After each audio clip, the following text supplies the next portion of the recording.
kiss you. Thanks, Joe. Yeah!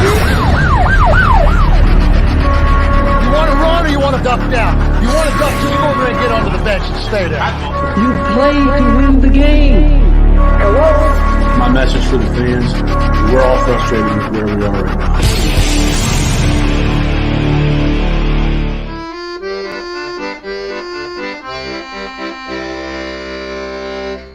Jets, Jets. All right, Jeremy, what's happening, everybody? Welcome to the show where we will talk about the 3-1 New York Jets over the last 4 games. What a positive period of time this is, Jeremy. Jets fans are psyched as psyched can be. How you doing tonight, buddy? I'm doing great. That's the best spin of the past 4 games I have ever heard. And to steal the words right out of his mouth, Thursday night, think of it, there's no place that I'd rather be. Thank you, Frankie. No place that I'd rather be. Hello, everybody. Here we are. I am deliriously tired. I can't even tell you. I don't know how we're going to do it, Jeremy. I just don't know. I'm about 2/3 through a really seriously strong, large coffee here. And the funny part about that is I'm going to try to melatonin myself to sleep once I get all jacked up on that friggin' thing. I don't know, man. I don't know what I'm doing, buddy. But I'll tell you, man, you know, we are in a funny, precarious situation. And the truth is we're a funny bunch of people, right? We are. Now, I'm going to be honest and tell you that I'm an up and down guy with the Jets, right? So I'm not judging anybody. I'm sincerely not. But boy, oh boy, you know, like for a season where, you know, clearly the heights and the highs and lows of this season already are extreme even for us, right? We have the Aaron Rodgers flag, you know, oh my God, it's real.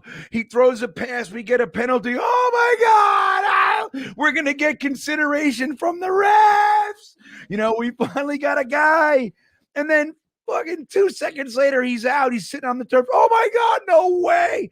And then we end up winning. Ah! You know what I mean? So it's like, it's crazy. Then we get beat up in Dallas and we lose a few in a row.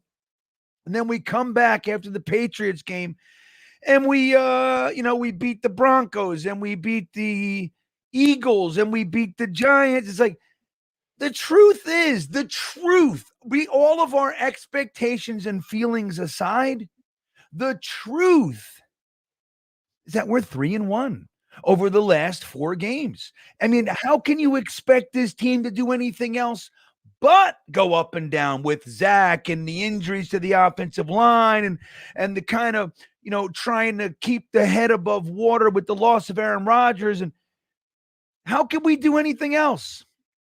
Now, if we go and beat the Raiders, it doesn't mean we're going to the Super Bowl. It just means we're scratching and we are a subpar offense with an exceptionally strong defense and really strong special teams. So we got a puncher's chance in every single game. It's just that simple. We've hung with the best and we got our asses kicked by a team that, truth be told, Jeremy, we held to career low numbers offensively and whose defense sucks the balls, right? Yeah. But it's going to be that kind of season. So if I remove my feelings and expectations, I mean, what did we think we were going to be? You know what? We were 4-3. Do you think we were going to be 15-3 or 14-3? Is that what we thought? Right, Jeremy? Well, we had to lose somewhere, buddy. Yeah. Look, when you have one of the worst performing, and we'll all, of course, get into why, but when you have one of the worst performing offenses when it comes to actually scoring points, no matter how good your defense is, you're leaving, like you said, every game is going to be close. Every game is a question mark because of that. And you're leaving yourself susceptible to losing to anyone just as much as we can beat anybody. So eventually caught up to us and we took a loss. And that's just something we're going to have to accept. I'm going to have to accept because I walked out of that stadium with my mouth open, just in shock.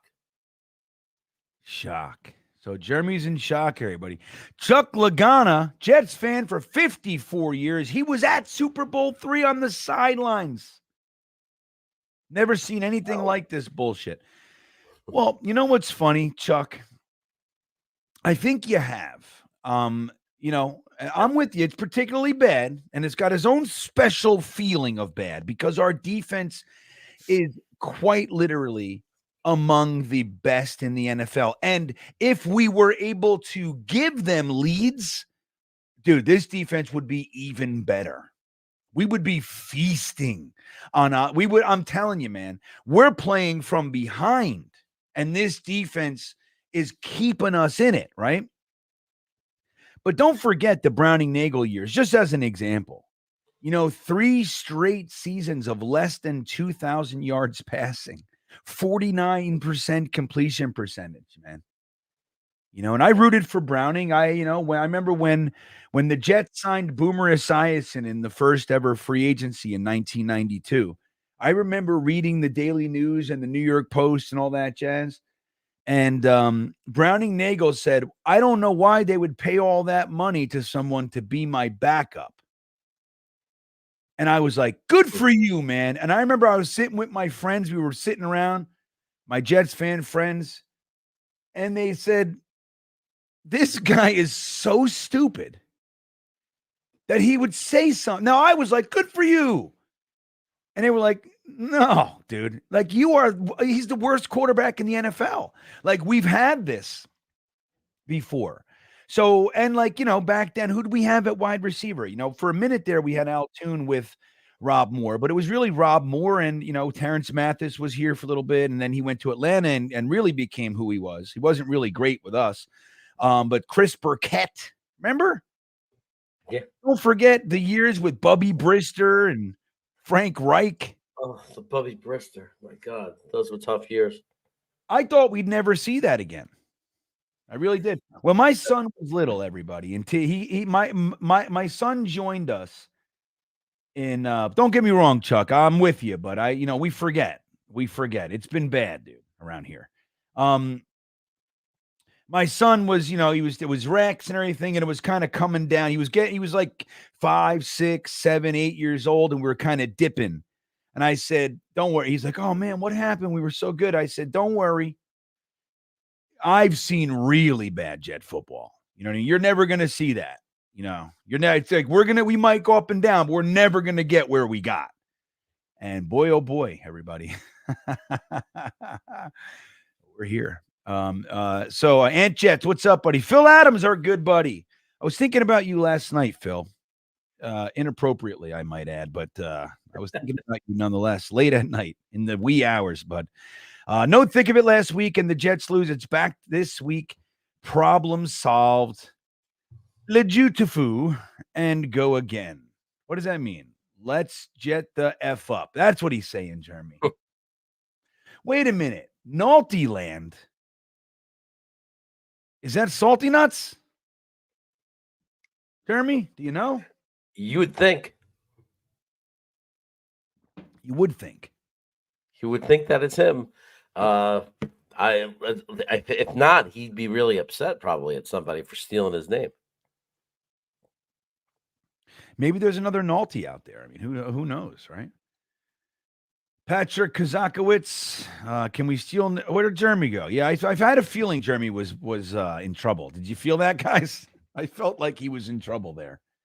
He was freezing and shit. I was like, something's up with our boy. Now, just so you guys know, Gunny will be here in a little while. He had some things going on with his kids. Some what was it? Let me tell you. Let me see what it was. I forget off the top of my head. His varsity basketball team for the daughter. So here you go. You got to, hey man, you got to do it, right? I mean, who would we be if we're not good fathers? That's key. Got to do that. So Gunny will be here. Jeremy's supposed to hold down the fort. Finnegan's not here. Finnegan's out of commission, man. Finnegan was with us, at the game, first ever trip to New York City. Him and his delightful girlfriend they did a crash course in Manhattan. They had Taylor ham, they had pizza. They slammed it in, Jeremy Finnegan. And he had a great night until obviously the game started. So Finnegan's probably still like, I don't even know why I went out there. I don't know what the hell I was thinking. That's how it goes. Can we see Nathan Rourke? Every option. Hey, dude, I don't know. I don't think they're going to do anything, Patrick. I really don't. Big Green, our good buddy. I saw that you called me on Instagram, Dan. I saw that. Yeah. It's hard for me to do that, but I want to make sure it's not like, oh, there's Big Green. I don't want to. It's not like that. It's just I can't. A lot of the time I can't do it. You know what I mean? So I apologize. I love you. You know that. But anywho, frame and receiver rule dead. Who bye ATF. I'm gonna shoot real straight with you, Big Green. I don't know what the fuck you're talking about. Do you know what he's talking about? I don't. It's all right though. You know what I'm gonna say? I think he's saying it sucks that AVT's out. That's what I think. Right, Jeremy, you're in trouble tonight, buddy. I'm having internet problems for the last 2 weeks. I don't know what's going on in this place. I know what's going on. What's we that? Talked about this. Go downstairs. Oh, you mean just sit downstairs where I'm closer? I might make that move later on. I might make that move when I'm backstage. Yeah, that's when you should do it, not when you're on camera. It's all right. Twisted really, we have some great people out there, great viewers. You got to meet him. You got to meet Twisted. Yeah, Twisted's at the cool. game. He's so committed to helping me with this internet thing. He's sending me messages. I feel so bad. I was at the dentist this morning for 2 hours, got a crown. I've just been sleeping. You literally woke me up, sending me the link and getting me ready for this show. It's been rough. And I gotta take him up on his offer. He's like, I gotta get this guy to help me. But it's rough. And I think there's some technology issues right now. So I have to get that all straight. Yeah, Twisted. So we got to meet a lot of guys. Twisted was one of them at the Talking Jets tailgate. Let me just tell you guys, and I'll show you guys a few clips of our experiences and stuff. Like, it was legitimately amazing before the game. I mean, it was upper tier amazing. And we got to meet so many of you guys this time, whether it was Twisted or Blitz Crew or Main Catch or Jason Edwards. I mean, it went on and on and on and on. Jet Engine. I mean, so many guys were there that we know. It was an amazing experience. And Tailgate Joe, let me just tell you guys, man, that guy has it all going on. Am I right, Jeremy, or am I right over here with Tailgate Joe? That was the best tailgate party I've ever been part of by a mile. By a mile. I'm with you.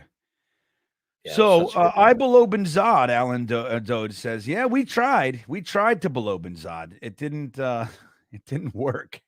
It wasn't working at all. We said it.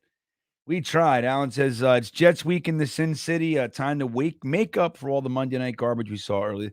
Well, that's it. I mean, we have to get there with that stuff. So Main Catch is here. What's up, buddy? It was nice to meet you. You know what? Let me be real honest, Main Catch. I talked with Main Catch about Maine for like, I don't know, a solid 15 minutes maybe. And I didn't connect that it was the Main Catch. Me neither. They said they were from Maine. They said they were from Maine, and I didn't want to ask about what had happened there. And I was just like thinking to myself, oh, they're from Maine. And I had no idea. I didn't make the connection at all. Yeah, but it's like weird, like, because guys, it's funny. Guys go, hey, how you doing? I'm Bill. And you're like, hey, Bill. Who are you? Oh, I'm Squirmy Weasel or what? Oh, okay. Like, we got people I had more than I had more than one person say to me, well, you're GreenBean, but what's your real name? I'm like, why do you care? My fucking, my name is Kyle. Who cares about that? You know what I mean? I'm GreenBean. Like, that's what it is. Like, so we have to, oh, Squirmy Weasel's here. Not that you were there. I just used you as an example. I don't even think you were with us, but I think there was some guy who said he was something Weasel. But it's hard. It's hard to keep track, and then you hear guys, you're like, dude, yes, I can't believe you're here. It's an amazing thing. Irvin Padilla checking in. Here's Twisted right here. Since the first game of the season, we've all had hope for this offense, not faith. It appears that it's hardly the case now. Seeing playoff hopes dwindle will do that. Yeah. I mean, I think that's a good way to say it too. Hope, not like belief, right? Not faith. Like we're hoping. But I saw it said this last week with somebody. Look at Bryce. Look at that. Or that's not. That's who am I watching here? The Bears. Yeah, Pageant. Yeah. Bargent. You're the best. But it's like, somebody said this week, like if the Jets had Aaron Rodgers, we're not even talking about like, wild card. Like we're talking about 1 seed. Like this defense is so good. And even though our special teams did give up a touchdown this week, I mean, every unit's going to give something up. You know what I mean? It's like, that's what's real. But the truth is we have an elite special teams unit. We have an elite defense. And it's like, if we had Aaron Rodgers, and I know what you're saying about the offensive line, I don't believe, dude, there was numerous occasions where Zach had, what do you have? 6 sacks with more than 3 seconds in the pocket? 6 out of the 8 sacks. He had more than 3 seconds to throw the ball. Aaron Rodgers knows. Throw it. Now, not evidenced by his first 4 plays because he didn't throw it. So who knows, man? This Jets thing is fucking weird. Irvin Padilla, Snowball, I love you guys. Jetpack 615 checking in. Look at this guy. He says, this team turns my beans green. I like what you did there, Jetpack. Not bad. Not bad, my friend. Tony Alexio checking in. We love GreenBean Mania, Beatlemania now, and with the Chaos package. Tony, I'm going to say, honest to goodness, I love how you've adopted these kind of phrases. You know what I mean? The Chaos package, GreenBean Mania. I love it. And he sticks to it. It's not like, I said that enough. No. Very committed to it. Very committed. I love it.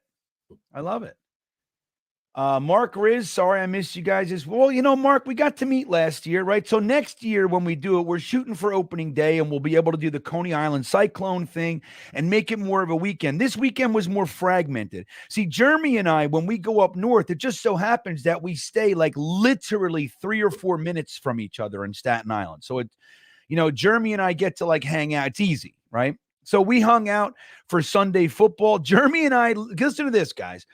I invited Jeremy over for Sunday football, and I invited Harry over too, and I didn't see him respond. He's like, yeah, send me the address. I didn't even see it. We would have hung out with Harry. I would have loved to have Harry over. Oh, that would have been great. We had plenty of food, but Jeremy and I we were at my brother-in-law's, my sister's house, and he made gravy for us. We had ravioli, we had rigatoni. We also had all kinds of stuffed peppers and a loaf of Italian bread. And then Jeremy brings over these huge, massive bacon, egg, and cheese sandwich. We had smorgasbord, but we ate the breakfast sandwiches. And then we literally sat on the couch watching football, and both of us were essentially napping. We slept together. That's what we did. We sat on the couch, romantically cuddling. That's how it happened, Jeremy. Right? It is. I mean, we both, just the travel there, we both have our stories of just traveling to get to where we were at that moment. We had our war scars. So we were, you told me you might pass out. And I looked at you. I said, you think I'm doing any better?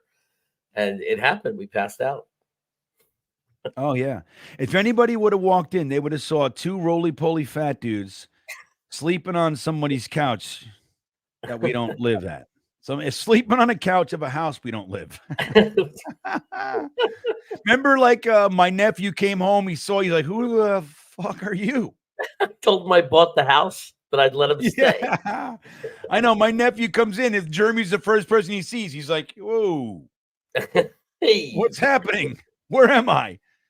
Lucky Leo, who we got to spend some quality time with. Leo, is so great to meet you, man. And let me tell you something about Leo. Leo has an amazingly like magnetic and like he has a pacifying smile. Like I mean this sincerely. Like he's just so nice to be around. He's just such an incredibly nice guy.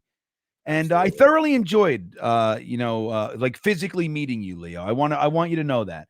He says, "Hey guy, it was so awesome to meet you guys and hang out despite the loss. Do you think Zach will get pulled at halftime if he is not playing well?"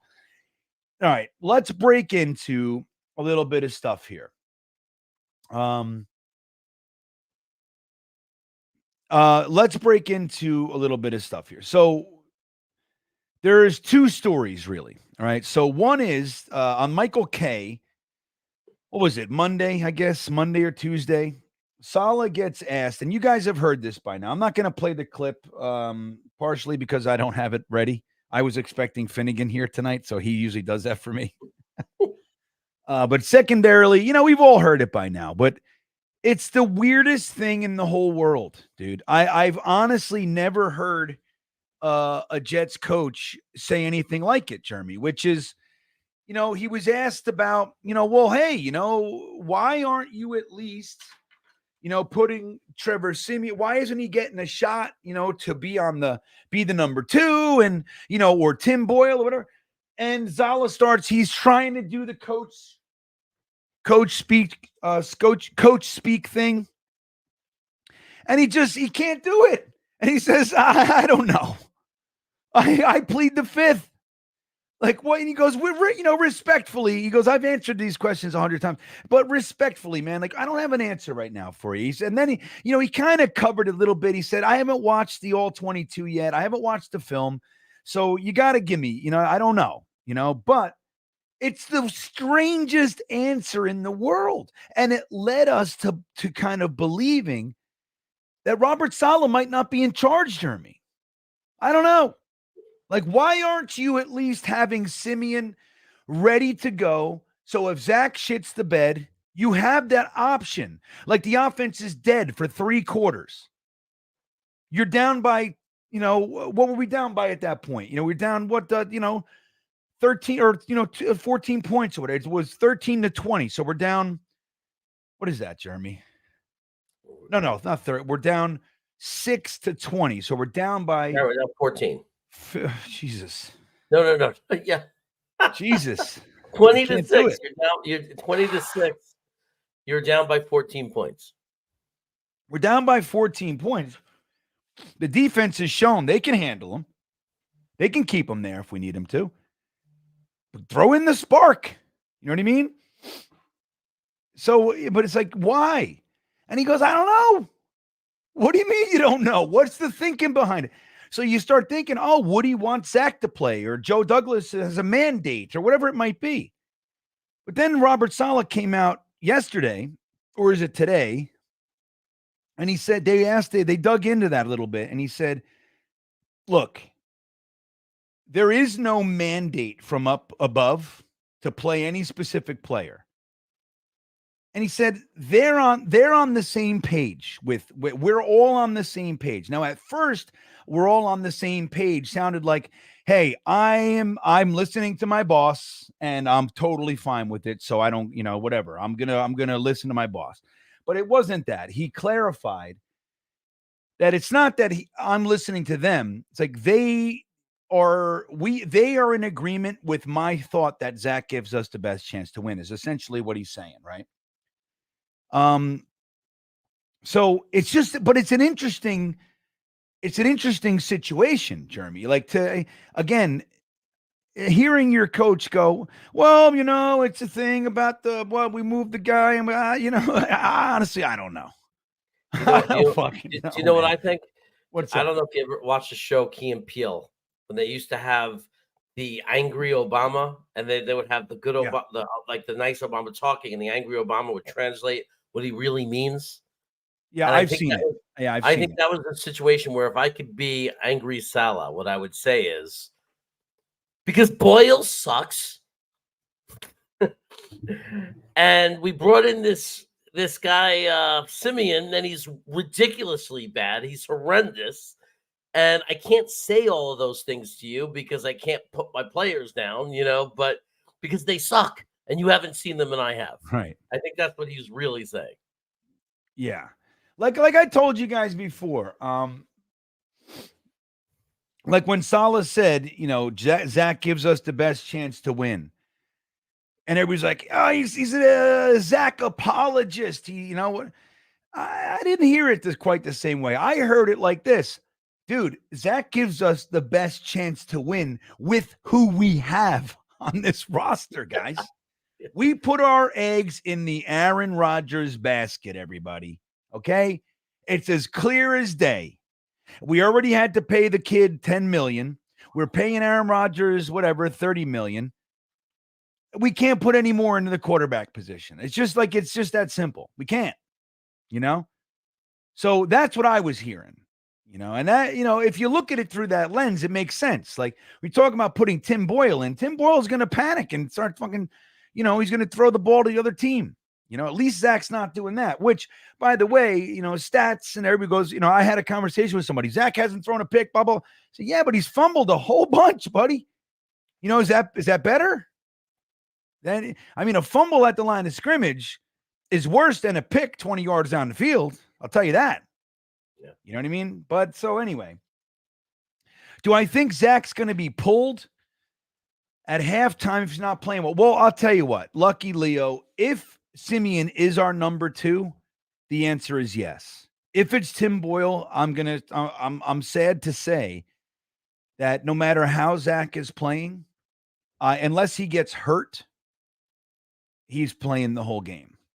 But I do think if Simeon is a number 2 and Zach has 3 points and we have, 2 first downs and, 1 for 5 on third downs, I think Zach's getting pulled. That's what I think. Remember, this is the 1 year anniversary of when he got pulled last year. This is right around that time, everybody. So, yeah. Johnny JJ says Charlottesville sucks. Why you do that? Why you got to say that? I didn't make Charlottesville. Plus, let me say this: 2 things. Number 1, I don't know. It has nothing to do with me. I just live around here and I work in Charlottesville. But secondarily, Charlottesville's awesome, dude. Like Charlottesville is an amazing city, man. The mountains, the rivers, the lakes. And then you have because there's UVA is here, you have it's small, but you have a really, you have a legitimate restaurant nightlife scene. We have the arena, so we pull in some acts. Kiss was here. Pink comes. I saw, I have friends who know very, very good friends with the drummer of Styx. So when they came around, and I've met the drummer Todd Suckerman numerous times backstage, but this time it was just me, and I got to bring a guest, and we went backstage and hung out with them, and with Todd. It's fucking amazing, I saw Styx, REO Speedwagon, they were here. That's great. Come on, Jeremy Styx. Too much time on my hands. Come on, everybody. Too much time on my hands. Come on, everybody knows. First album I ever bought. And this is that right? This is going to give away age. First album I ever bought, with my own money, went and bought an album, was a cassette tape. Because I didn't even have a record player. That's right. It was a cassette tape. Styx, Kilroy was here. Oh, you bought that piece of shit album though? Of all the albums? I loved Mr. Roboto. I heard Mr. Roboto and I loved it. And I said, I want to get that. And I just went there. I went to Sam Goody in Kings Plaza in Brooklyn. Sam Goody, baby. Mall. Went to Jeremy, Kings Plaza. Goody got it. Goody got it. Goody got it. Goody got it, everybody. That was back in the days when Crazy Eddie was still there, open, across the street. From Crazy Eddie. Our prices are insane. And then we found out the guy running it, Edward, whatever, he was stealing tons of money, tax evasion. He was crazy. That Eddie guy. It was crazy. And who was their competition? I'm the Wiz. Nobody beats The the Wiz. Wiz. Oh my God. Jesus, the Wiz. Curly Norman says 1 Jets drive. That's perfectly named for our offense because that's how many drives we score per game. Yeah. 1 Jets drive. It's all we need, baby. And our defense will keep us in it. We need 1 drive. We couldn't get it. We couldn't get it in this week, you know. What is that? So Patty Grimes says, greetings from Michigan. Hi, Patty. I sold my truck to somebody from Michigan, Battle Creek. Drove all the way down to Charlottesville, the lovely Charlottesville, Johnny JJ's favorite place. Look at this. Oh my Who's God. that? Denzel Mims? Wow. Don't tell me that's Mims. You're kidding me. No. No, it's definitely not Mims. Got Look at that. Oh my God, he scored. Wow. Holy cow. That was some French name. Looked like Antoinette. Marie Antoinette scores the touchdown. Oh, there's a flag on the play. We know what that feels like. Holy shit. Gangrene 44 says, hard to stay confident this week. Thoughts? Well, here's the thing. Again, Gangrene 44. We want to make sure that we keep things in perspective. Now, we have 2 clams that we dropped the last 2 weeks. Now, against the Giants, we figured it out and we won, which is great. But the writing was on the wall. The offense is struggling, right? And the defensive turnover thing, like, don't forget, we were getting 3 turnovers, 4 turnovers a game. So that's, you know, and the special teams was playing impeccable football. Like, they have to be perfect and give the offense, and they were even scoring points, you know, whether it's the, a run back, for a touchdown or safeties, like they were scoring points too. So if that doesn't happen, then the offense can't keep up, you know. But I'll tell you this, like, don't forget, Gangrene. The Jets are 3-1 over the past 4 games. 3-1. Like, we're going to lose games. Like, we know it. Ain't that, it's crazy because not 2 hours ago, I'm like, oh, this fucking team, man. But it's like, again, I just got to keep it in perspective. This is not a team that's going to rock and roll toward the division championship. This is a team that's going to struggle and ups and downs. And, we saw the Patriot game where Zach couldn't get, we lost 13 to 10, couldn't get there for a field, couldn't do it. And then he comes out in the Chiefs game and he has the best game of his career and then looks competent for the next couple of weeks, right? So who knows? Who knows? My confidence, I wouldn't say I'm confident, Gangrene. But I don't want to jump off a cliff. We're going to lose games. And it just sucks that we lost the game Monday night in front of the world on a big it was a lot of hubbub, and we were there. We had a big, huge event. And it sucks that that's the game that we decide to do nothing. And every time I go, I said it in the GreenBean Jets pod this week. I recorded it as I was driving home, Jeremy. I don't know if you saw it. It's just me and Teen Bean in the car.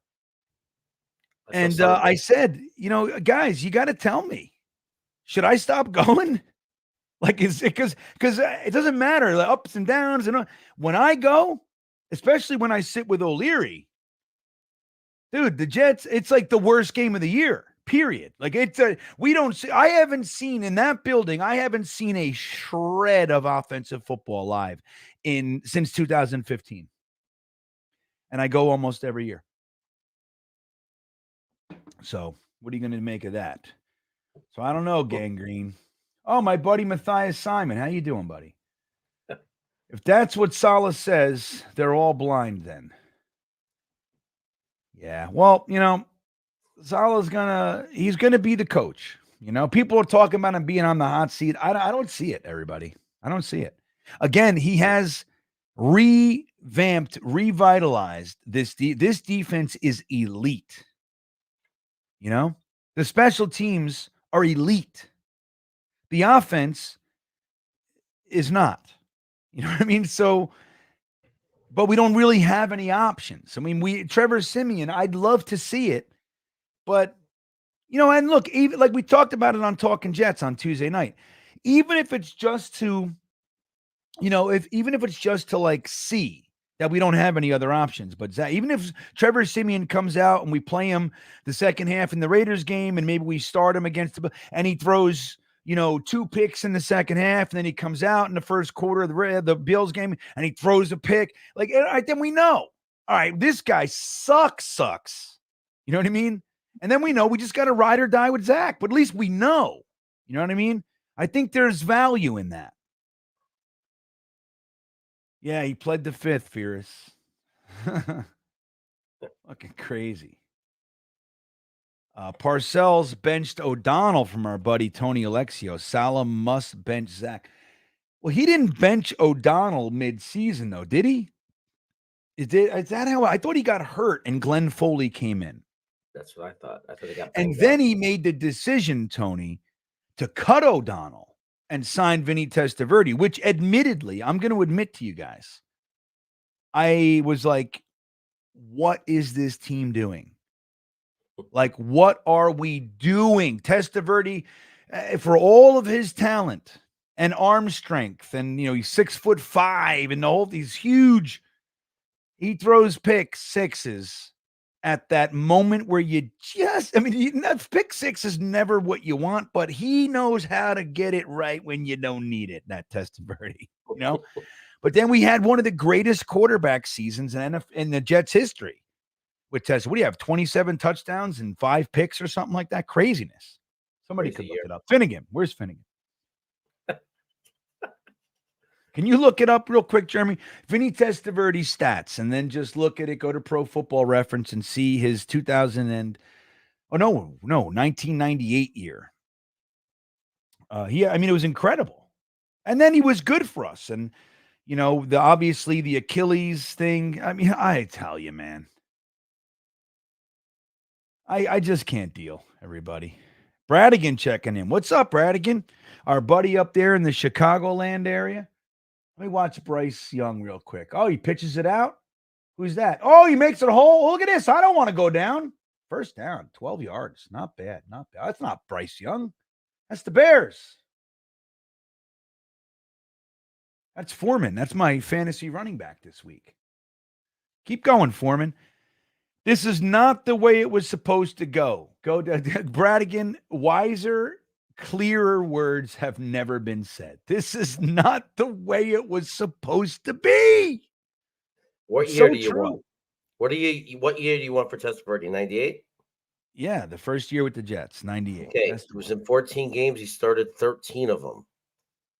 Let me make sure I'm not in the wrong place. Okay, 61%. Completion rate, 3,256 yards, 29 touchdowns, 7 interceptions, and 7.7 yards per attempt. Yeah, dude, 29 touchdowns. And a 101 quarterback rating. Would you say 7 interceptions? Yep, 7. So 29. Imagine a season for the Jets. I mean, and that's like, you look at compare that to Aaron Rodgers. Aaron Rodgers, that's a serious down year for Aaron Rodgers. But for us, it was unbelievable, especially coming out of the dark ages, the Rich Kotite era, the Bruce Coslett era, the Pete Carroll. So it was like an unbelievable. Now, to be fair, Coslett did get us into the playoffs, but that was on an 8-8 Raul Allegre field goal. He was, when he came back from that injury in 2000, Testaverde was not that good. So no, he had it. Yeah, he was a little different, but that's why I was a huge Chad Pennington supporter. I wanted Chad. We used to get into blood matches on Jetnation. And was it that we were on the Matthias Simon, our buddy, he had the greenhouse board at the time, and that was a robust community, man. And so even on there, me and Matt and I would talk, because Matt and I would organize like the tailgate every year, and Matt and I went to the green and white scrimmage. Matt and I are friends, and but he ran the board, and There were, dude, knockdown, drag out fights, dude, on that board about Chad versus Vinny. And I was all team Chad. I mean, look, Vinny's great and all, but I wanted the young blood. Chad Pennington won championships in high school and college. And I loved his energy, and he was so good, Chatty. He really was. He was great. Julio Rivera says, did you actually go back and see the tape? Well, I was telling Jeremy before the stream, I just started watching the All 22. I watched, what I did first, Julio, is that I watched the two series that we didn't get to see. Like, we were on the field, and I'll show you guys in a few minutes what that looked like.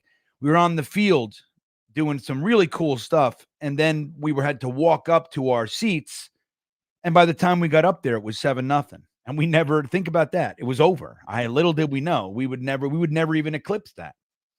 So I watched that. I wanted to see what happened, but I have the All 22 open right now, but I did not watch the rest of the game yet. So the short answer is no, but I don't do short answers. I do long, wordy ridiculousnesses. Lambda says, GreenBean, it was awesome to meet you and hang out with you, my dude. That meetup made Monday and over. Wasn't it great, dude? It was so great. And I want to thank Ryan too. Ryan and Matt, obviously, but Ryan kind of managed the wristbands and the experience tickets and all that kind of, like, Ryan did all that.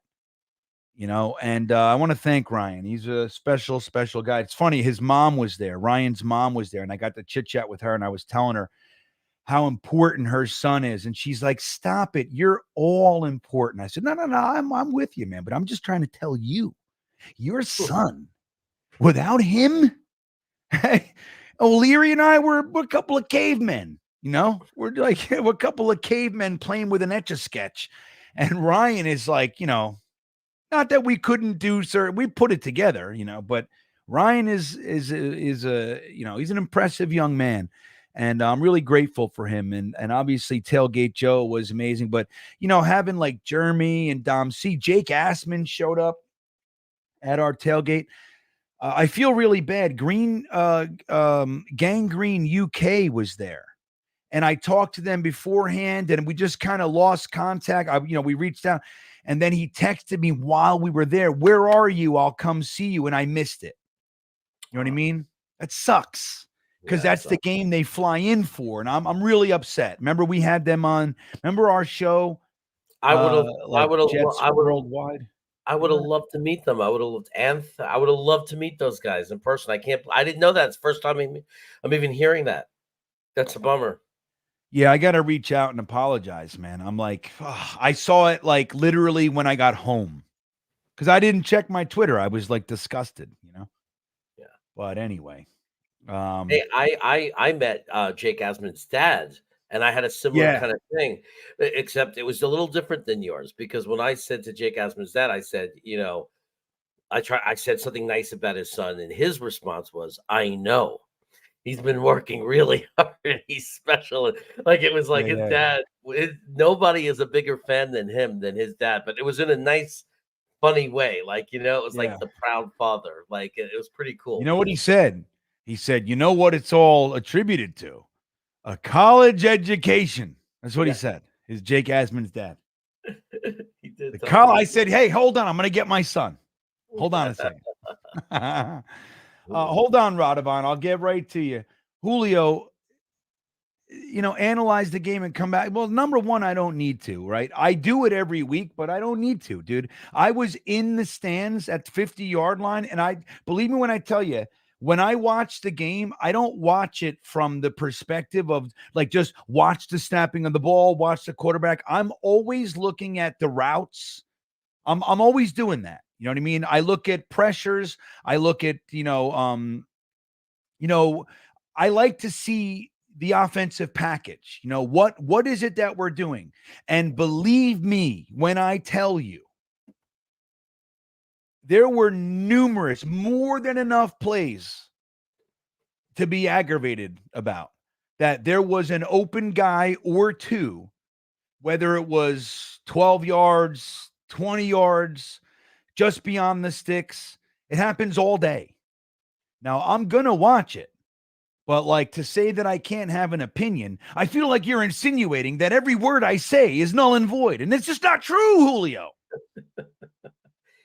Hey, I definitely saw a perspective that was very different. I'm sitting next to, think about who I'm sitting next to. I'm sitting next to Dom C Right. and Dylan from Jetnation. Right. So I got two analysts. Dude, two stat nerds. I got two stat nerds, analysts. Dylan's yelling out the formations that they're in. Right. You know, I got the experts, and Dom C is pointing to the open guy. Like he's screaming, 17 open. You know, he's like 10 open. And I'm looking up and I'm catching it and finding it. And from you want honesty? Honesty was I was literally learning and getting an education on why Zach was holding on to the ball too long. Yeah. Right. And, they're explaining to me as I'm watching it happen. From a whole totally different perspective. And, that's, I can give an honest assessment just from that without watching the tape. He holds on to the ball way too long. He does. And so here's the thing, here's the whole thing with that. It's not to say that the offensive line wasn't ridiculously overmatched. Let's say Billy Turner leading the charge, Laken Tomlinson as the number 2 from what I saw. Billy Turner gave up 10 pressures and 2 sacks. Like ridiculous numbers for one night. Ridiculous numbers. They said, his hands hurt. We're like, yeah, good. Whatever you got to do to get him off the field, man. Because, what is this? I heard somebody say Billy Turnstile. That's fucking wonderful. It's perfect.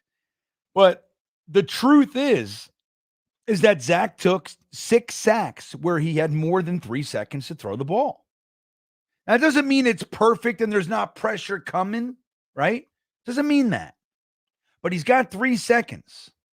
Like, you have to be able to know, I got a rookie center starting for the first time. I have Max Mitchell playing guard for the first time. I got Billy Turner on the right side, who's old, tired, and playing right tackle for us for the first time. Like, I got to get this, like 1, 2, throw it. Yeah, it doesn't matter. Throw it out of bounds, man. Look where Garrett Wilson is and toss it out of bounds. You got the arm. Like, you have to know that. You can't try to be, make the play and be a hero. You can't. So that's the problem. It's the situational awareness. It's the football acumen. It's those types of things. You have to know the reality that you're living within. You look, you read, he's not open. He's not open. If you can get to the third quickly, fine. If you can't, toss it. Unless it's third down, then you at least give your guy a chance to fight for it. You throw it to Lazard with 6'5", whatever. Who, by the way, is fucking, oh my God, Lazard is frustrating, huh? But anyway, Radovan, respectfully, I don't know how you can watch that game and say if Rodgers is the quarterback, we're Super Bowl contenders. Also, I'm so sick of the Uzoma. Yeah, dude. First of all, on your second point, dude, you and me both. I don't get it. Uzoma plays such a high percentage of the offensive snaps, and he doesn't block well, passing, pass protection, or running, run block. He does not do that job well. He doesn't do an adequate job, Radovan. And then when he has an opportunity to catch the ball, he doesn't get much separation. But then when the ball lands in his bucket, he drops it. And that's not his first drop. Like, I don't understand. Like, Conklin and Ruckert should be the dudes. It was almost a real nice third. You know what I mean? Real nice. But, geesh. Because that's the thing. Like, we beat up Zach, and I think rightfully so, man. But let's be honest. He's not exactly being helped. Being betrayed. The problem is that these issues, these, things like drops, they're amplified because it's the one play where Zach got it into their hands. You know what I mean? There's 2 or 3 passes consecutively that sail, and then he throws the dart right in your hands and you drop it. It just makes it because we need it. And even if we didn't, it's still bullshit. Don't get me wrong. But how I can watch that game and say if Rodgers is the quarterback, we're super. Well, look, I didn't say that, Radovan. You know what I mean? I'm not saying that. But I do think that was something. I forget who said it. I forget. It's like right on the tip of my brainicles. But I don't disagree that if Rodgers is the quarterback, because again, Zach's getting 3 seconds most plays. There's an open receiver most plays. Aaron Rodgers finds that. Aaron Rodgers knows. Aaron Rodgers is a different level of quarterback. Can we at least agree on that? So I think like we win the Patriots game with Aaron Rodgers. We do much better in the Giants game with Aaron Rodgers. Can we at least say that? Like the games that were right in our range that we lost. The Chiefs game, who knows? Maybe the Taylor Swift impact doesn't have quite the same allure with Aaron Rodgers. They just let Aaron Rodgers and Patrick Mahomes go at it. Who knows? I'm a firm believer. Dude, the way that they let Jermaine Johnson be held, like there's just nobody that can tell me anything. Nobody. That was the most egregious hold I've ever seen. And that was 3rd and 22, and he scampered for whatever 25 yards, and like, bullshit, kid. Let's bring on this guy. Hey, what's good? What's good? How y'all doing tonight? Good, man. How's the varsity volleyball or basketball? Well, I left at halftime. I'll leave it at that. That it was not good. Huh? Yeah, no. It's a bunch of 8th grade girls trying. There it is. It was like a Jets game. It was like watching the Jets this past week against the Chargers. A lot of just trying to figure out life while they're out there. Hey, bless these kids. They just want to compete. You know what I'm saying? I'm proud of my daughter for getting out there and these kids putting it all out there. But yeah, they're 8th grade. They're 8th graders, and you can tell they're 8th graders trying to figure it out. Well, so I'm here. We got to support our kids, right there, Gunny. Exactly. I went. I was there. I saw her. I waved. I clapped. And then at halftime, I said it was time for me to go to work. Yeah. Well, good. Hey, we're happy to have you here, Gunny. Welcome aboard, my friend. 8:57. So you did it. You're here. Yeah, I made it. Right. I made it. Now we're just kind of going through. Julio Rivera is on a little bit of a tour, a tear. Phil Adams says Chaos's orange shoes. I know. What is he wearing, Phil? What the fuck is Jeremy? Jeremy doesn't realize that he's a 72-year-old Jewish dude from Brooklyn living in Sacramento. Like, orange shoes. I'm trying to wear these hip orange shoes. Like I'm not hip anymore, dude. Look at my boats. I let go of trying to be cool. So, I mean, quite a few years ago. So, are you? Wait, it's hard for me, Gunny. I can't pull it off, bud. Oh, this is weird. What's weird? I'm messaging as you. Yeah, you got to stop that shit. Yeah, that's because you're. I bet Gunny's got the video on his channel again. No. Let's see. Knobcraft checking in. Over under on wins the rest of the year. While Gunny, Gunny, he's just settling in, but this is an easy question, at least as far as, you don't have to know what we were talking about already. Right. What do you think? Over under on wins the rest of the year for this version of the New York Jets? All right. So we've got what, 9 games left? Yeah, something like that. 9 games left. I'm call me a homer, but I see us finishing off 5-4 for a total of a 9-8 record on the season. And when I say 5-4, I think we're going to go ahead and get a surprise win somewhere that we weren't expecting, but it's going to happen. But in all actuality, with this offense, it's just very hard to go ahead and look at these games and be honest with ourselves. We just faced off against the 32nd ranked offense or defense and couldn't score a touchdown. Like, that really is demoralizing in ways you can't even mention. Like, because watching this game on Monday night, I thought to myself, Zach Wilson is going to show us that he's figured it out and put it all together. This is the weakest defense he's going to face left on the schedule. The weakest defense he's faced throughout the season. And we couldn't score a touchdown. Everybody's pumped up about him getting to like 200 plus yards, but let's be honest, that wasn't like garbage time. I know. The 260 game was already yards, over. Like, come on. Yeah, so unfortunately, I think it's 5. I got us at 5 wins the rest of the way. All right, 5 wins. I'll take that. 5 wins. Jeremy, you agree?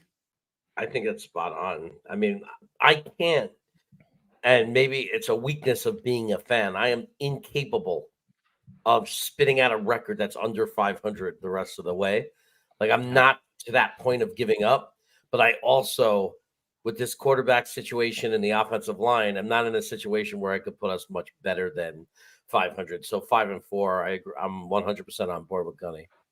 I'm right in the same pocket, so I'll stick there. I just want to say I'm sick of the Kelsey brothers, everybody. I just looked up. There's Jason Kelsey, on the fucking Sunday night or whatever the hell night this is, Thursday Night Football. Are we done with these guys? Yeah, I've had enough. I'm over it. I'm over these guys. And what's crazy, I used to like Jason Kelsey a lot too. Yeah, right? I used to like him, but now it's too much. It's Kelsey overload, and I've had enough of seeing these guys' faces. Too much, man. Our buddy Jason Edwards checking in. Jason Edwards was an absolute delight, Gunny. I'm going to tell you. He brought his son with him. Oh, sweet. Yeah, I told the story the other night. It's just such a funny thing, like he's a same generation as me. I'm a little bit older than Jason, but he was talking. We were waiting online for our pregame experience, and he had his son, who's just, such a cool cat, dude. Like truly. Right. And he says, I'm trying to get him to be a Jets fan. I'm trying to pull him over to our side, but he's a Giants fan, and he, his son. I said, "Oh yeah, any chance?" He goes, "Nah, dude, no, man. I'm here to, I'm gonna have a good time." He goes, "But I root for the Jets. I want my pops to be happy and everything." And Jason goes, "Yeah, not me. I'm fucking rooting against his team, man." 100%. And I said, "Dude, you're right. Exactly, man. Like we're a different breed. We're like, like all this, kind of symbiotic love. Nope. No. Like in my house, it's infuriating that the kids are Packers fans. Like it drives me insane, and I wish for their failure all the time, just because I like to see my daughters upset. And I'm like, man, well, join the club. If the Jets were winning, I can at least talk crap and be like, haha, we're winning. But I'm just right there saying misery loves company. So join the club. We lose, you lose. What were you thinking when you made that deal with your wife? What were you thinking? In all actuality, we were coming back the AFC Championship game. We were looking good. The future looked bright. You know what I'm saying? It was the Rex Ryan era. I got sucked into it, as all Jets fans do. I got sucked in, and I was just like, yeah, do this. We'll do this bet, because I thought we were the truth. I really did. And well, one more good year, i.e., my oldest daughter KK is a Jets fan. And that was it. That was she's 13. She just turned 13 not too long ago. So that goes to tell you, yeah, it's been a rough decade. As a Jets fan. All right. Well, Jason's comment says, "GreenBean and Jets chaos. You guys are the real deal. Monday was amazing, minus Zach. We need your positivity for Sunday's game versus the Raiders. Go Jets." Well, dude, we'll be, I believe, below Benzad, dude. We'll be doing it all day. We will. Like, that's the thing. It's such a funny thing. We have Zach truthers, and then we have Zach, detractors. And it's like, I just want the Jets to win. I just want to win games. You know what I mean? So if Zach's running out there, I below Benzad, dude. Like, let's believe in this kid. Like, send him the positive juju, dude. Like, do it. You know what's frustrating? I feel like the Zach truthers get upset with us whenever we're speaking just facts. Like, this is one of those things where we're also emotional about it because we want to see our team win. But when we're looking at the same product over the last couple of years and you're looking at an elite defense that's not going to be elite forever, no. I feel like right now we've got 2 top 5 linebackers. CJ Mosley is not getting any younger, so that's not going to be the case moving forward, right? Like 2 top 5 cornerbacks. Like it's insane the level of talent we have on one side of the ball. The special teams, minus that ridiculousness that happened last week, is also an elite freaking group. It's the offense just needs to be average, and we've been saying this for a long time. Just be average, and this team is got 6 wins. If this was an average offense, we're 6-2 right now. We're 6-2 right now. Yeah, dude. Average offense. It's all we're asking for. We're not even asking for much. But and it's crazy because we do have some horses. You know, Lazard is disappointing. Uzoma's disappointing. The offensive line is beat up. You know, all that's real. But we have some horses. You got the Brees Hall, the Garrett Wilson, the Jeremy Ruckert. You know, we got little Gibson. He's he hasn't, failed offensively yet. You know, we don't use him all that much, but he's always catching a mid-range ball or two per game, and it's just it's a shame, dude. It really is. Let me show you guys something. I want to show you guys, and I'll feather these in real quick. So let me do this. Where is it? Did I not send this one over here? Hold on. All right. So this was us walking into the game. We had, let me tell you, everybody, we were so excited.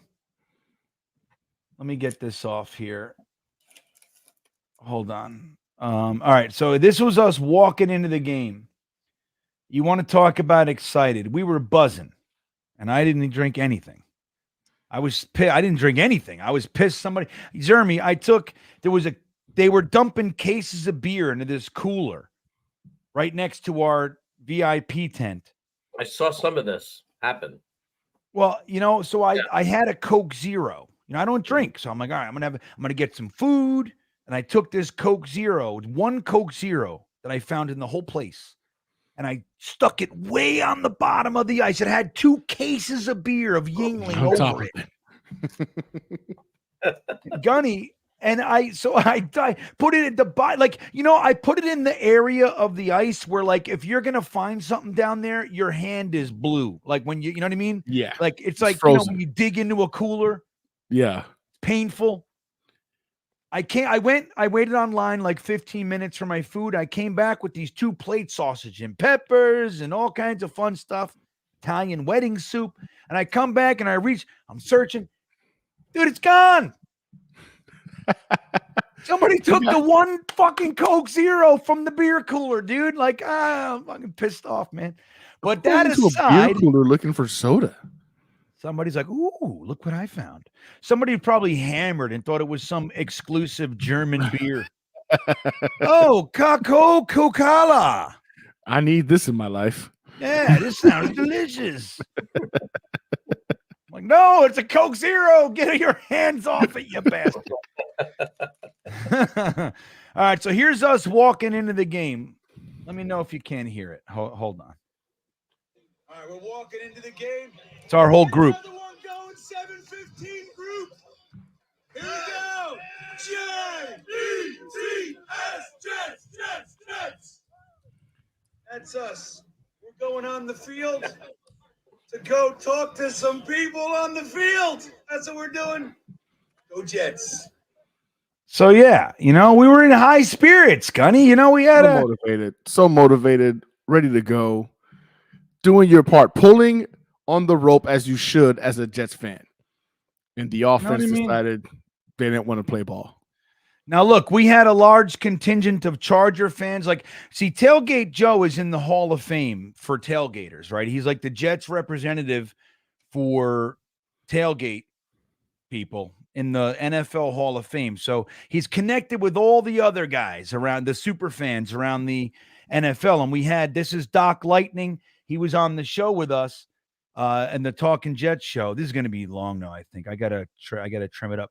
So anyway, there was a moment of solidarity, fan unity, they called it. So let me make sure I got this up. I'll show you guys this one real quick. This is kind of the vibe There was a lot of Charger fans at our. We had 600 plus people, and I would say at least 200 were Charger fans at our tailgate. But anyway, this is what we were looking at here. It was all about fan unity. First thing I want to say, my Charger fans, swoop, swoop. One more thing. Now let's show them, Joe. Let's give them take the lead. J-E-T-S, Jet. This is what unity looks like right here. You can be that asshole, slugging some other asshole that's scared, or you can party like us, and they don't do it.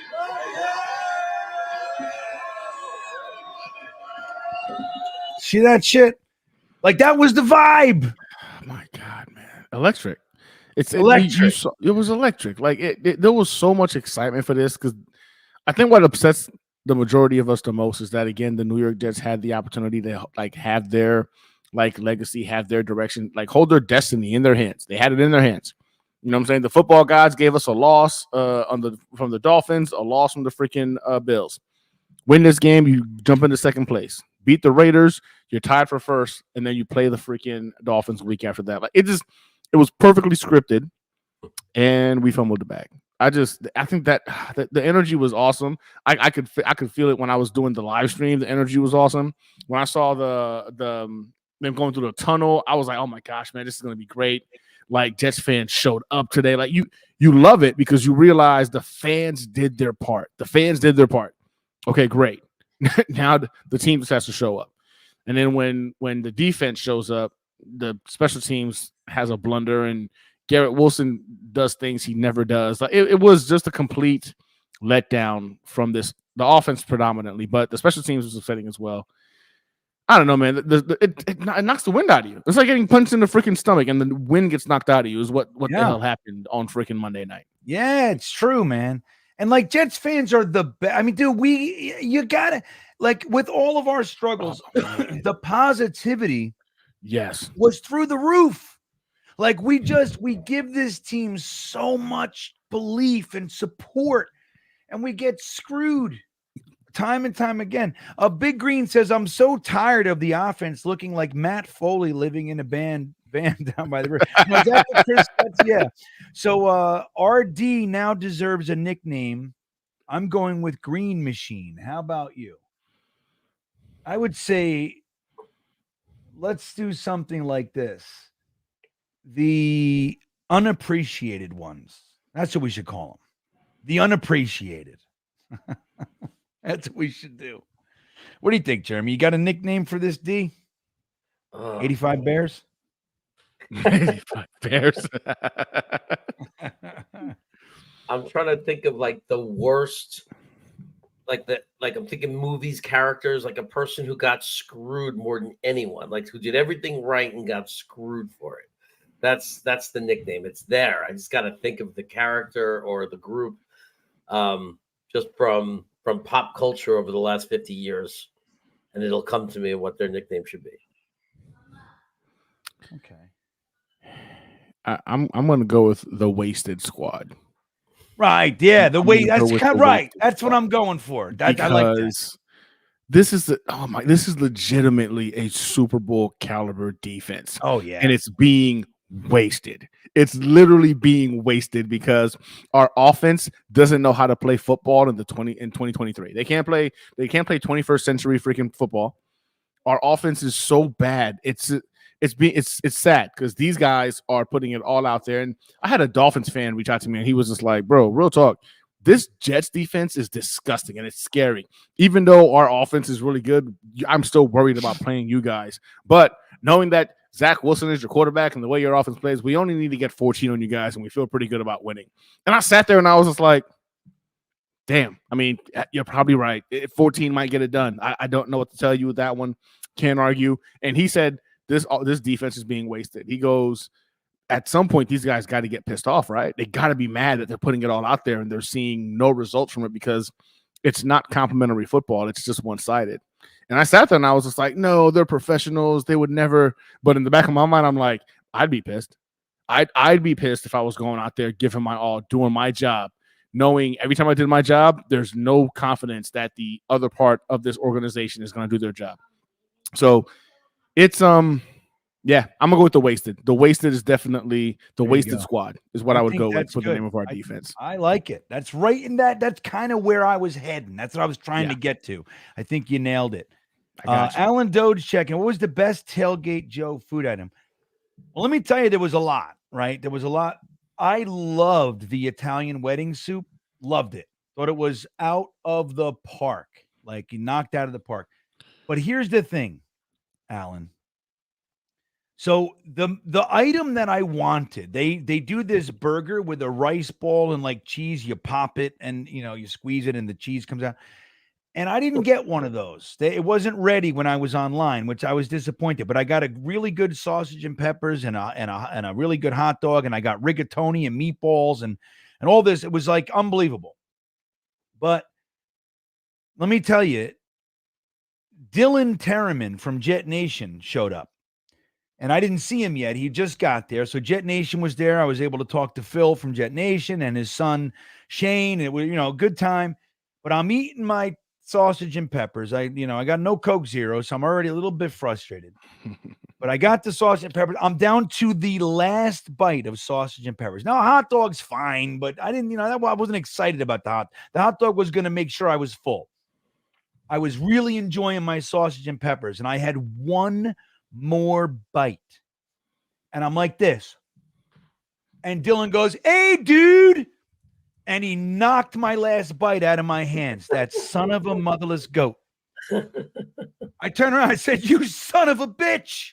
And he's like, "What happened?" I said, "Come on, man." And he's like, "Oh, I'm so sorry, dude." I'm like, "Yeah, fuck it."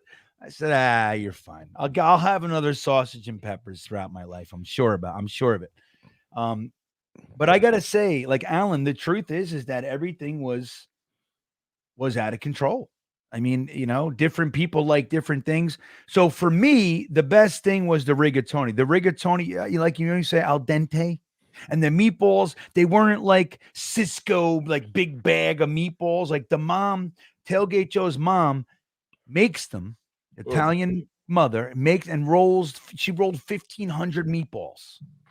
Like they were slamming, dude. Oh, dude, it's dedication. It's no joke, man. Like when I go back, which I'll be there for the friggin' Miami game, which I'm regretting, but I'm hanging out with Tailgate Joe, dude. That's where I'll be, But listen, Julio, I get what you're saying. All right. I understand what you're saying, Julio. But let me show you one play. Okay.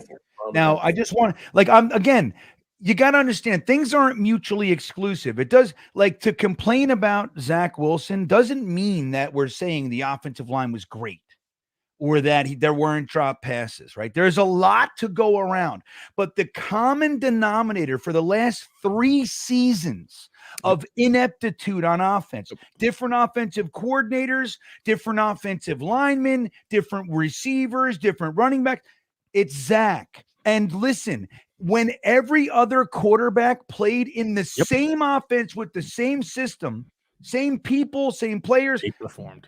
Our average is 400 yards a game. Okay, leading the NFL high. So I mean, it can't be denied. But let me show you. I think I have the play queued up, Julio. And again, I'm not arguing with you, right? Like the points on the other side are valid. I'm with all of it. But again, there's a more important piece here. So I think this is the play. Let me see. This is early in the game, though. It's just one. Nope, that's not the play. All right, I got to go back a little bit more. Alan Lazard dropped that one, but he got crushed, so, All right, hold on. Here we go.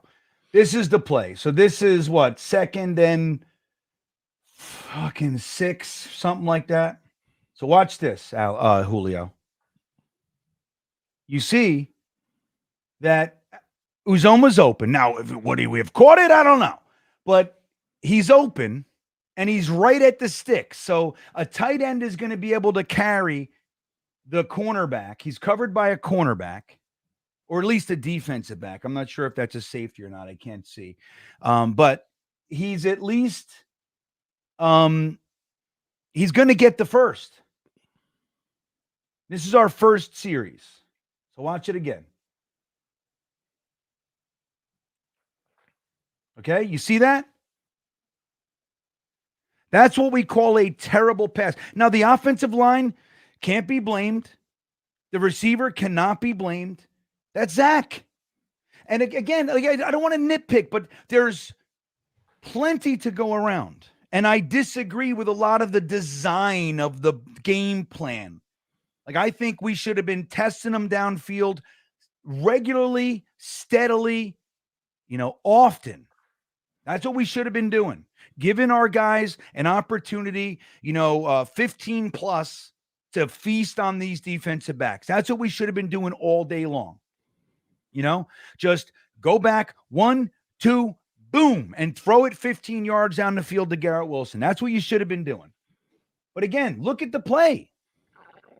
This is at the sticks. Boom. Look, see the first down marker, Gunny? That's it. Oh, I think what it boils down to for me, it's this. I don't understand Zach Wilson has caused the divide between Jets fans. And to me, it's ridiculous because this is a guy who's never done nothing for this team. This isn't like we're arguing about Tom Brady in the back end of his career and whether he still has it or not. This isn't about us talking about Patrick Mahomes, who's actually playing pretty crappy football for him, but still winning games. It's Zach Wilson, who we've seen time and time, 3 years now.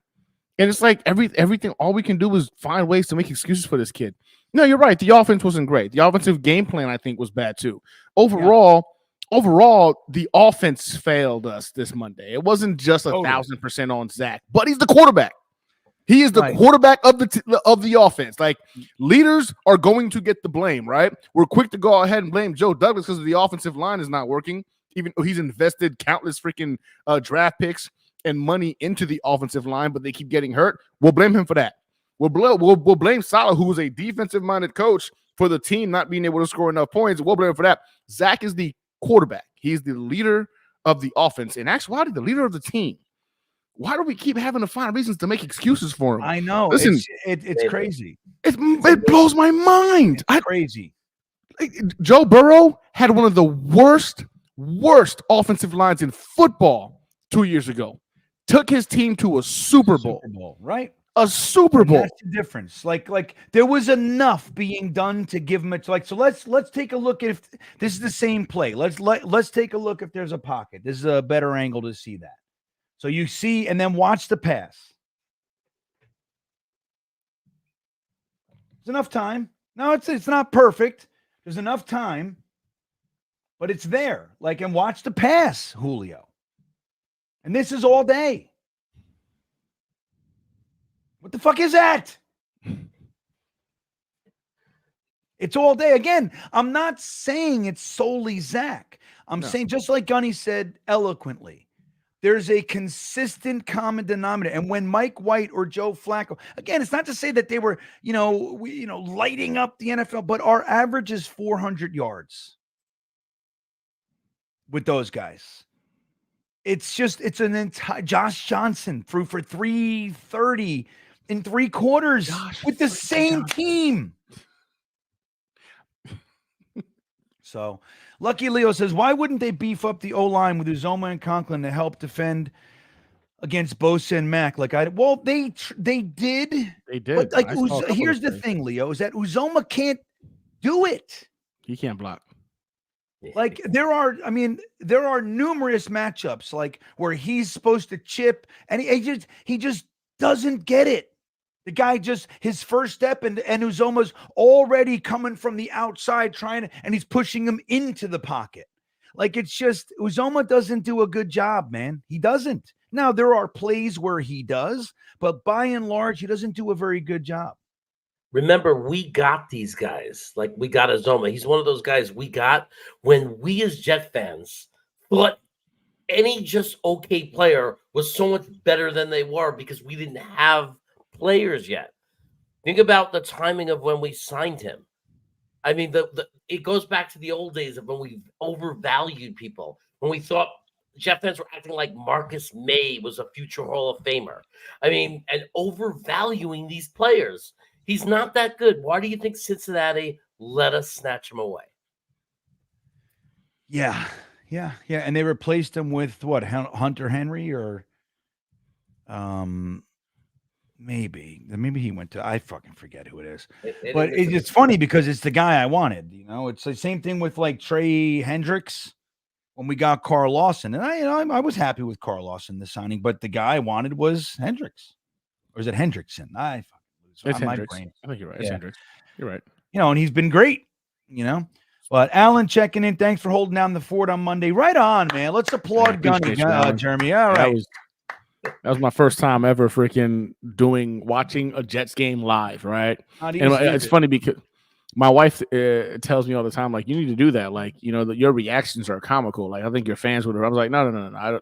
I can't do it. I'm too serious. I don't know how to focus and do that. But she would always take videos, or one of my best clips ever is using the security camera in our house of my reaction. Like, I get what she's saying, but for me, it's difficult. Hey, look, to those of y'all that do that, GreenBean, Jeremy, y'all are next level, bro, because that is hard. It is hard to go ahead and watch the game, control your emotions because everybody's watching you and you feel like you got to go ahead and, be engaging. And it's very difficult because all I wanted to do was throw stuff like across everything on Monday night because the defense was doing their job and our offense couldn't score a freaking touchdown. And it was infuriating. The level of discipline it takes and understanding I'm on camera. And of course, I was borrowing freaking, GreenBean's channel. So I'm not trying to do anything that's going to go ahead and get it. More power to anybody. Don't who can demonetize me, Gunny. Exactly. I could never do that to you. So it took a lot, but I learned real quick, like, okay, this is difficult. This is why I don't do it, because I know I'm bipolar when it comes to watching the Jets. But it was fun though. In all actuality, that game was so bad. It was so bad that it was fun being amongst Jets fans. We were all dealing with it together, right? And then you can tell it wasn't just me thinking what I was thinking and wanted to say that I couldn't say. The fans, like everybody else was saying it. I was like, man, I'm in the right spot. Like we all think alike. Like everybody was in the comments saying it exactly what I was thinking. I'm like, I ain't gonna say that because I'm not getting GreenBean in trouble. But I see great point. But it was fun, man. So I appreciate chopping up with you guys. That was a great time.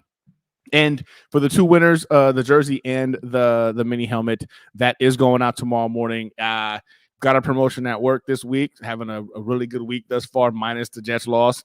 So I have not gone out of the office, but I'm off tomorrow. Make sure I get that in the tracking numbers for you, Knob. You'll have that tomorrow via text message. And the jersey, nice. I'm going to go ahead and send it there. So I'm making sure I put that out there. It's getting put out there tomorrow. Both of them are literally in my car. Every time I went to the freaking post office this week, I was either 5 minutes late or they closed early for veterans. Is it veterans? I think it was Veterans Day, and I didn't even register it. But it's getting out there. But it was a good time. I appreciate you trusting me with that, GreenBean. I had a good time. I appreciate it, man. And again, I'm glad you got some perspective. It's not an easy gig, guys. I want to tell you that. It is not easy. And like when in those types of games, when it's just there's a vacuum of emotion, you're just like you want to just sit in silence.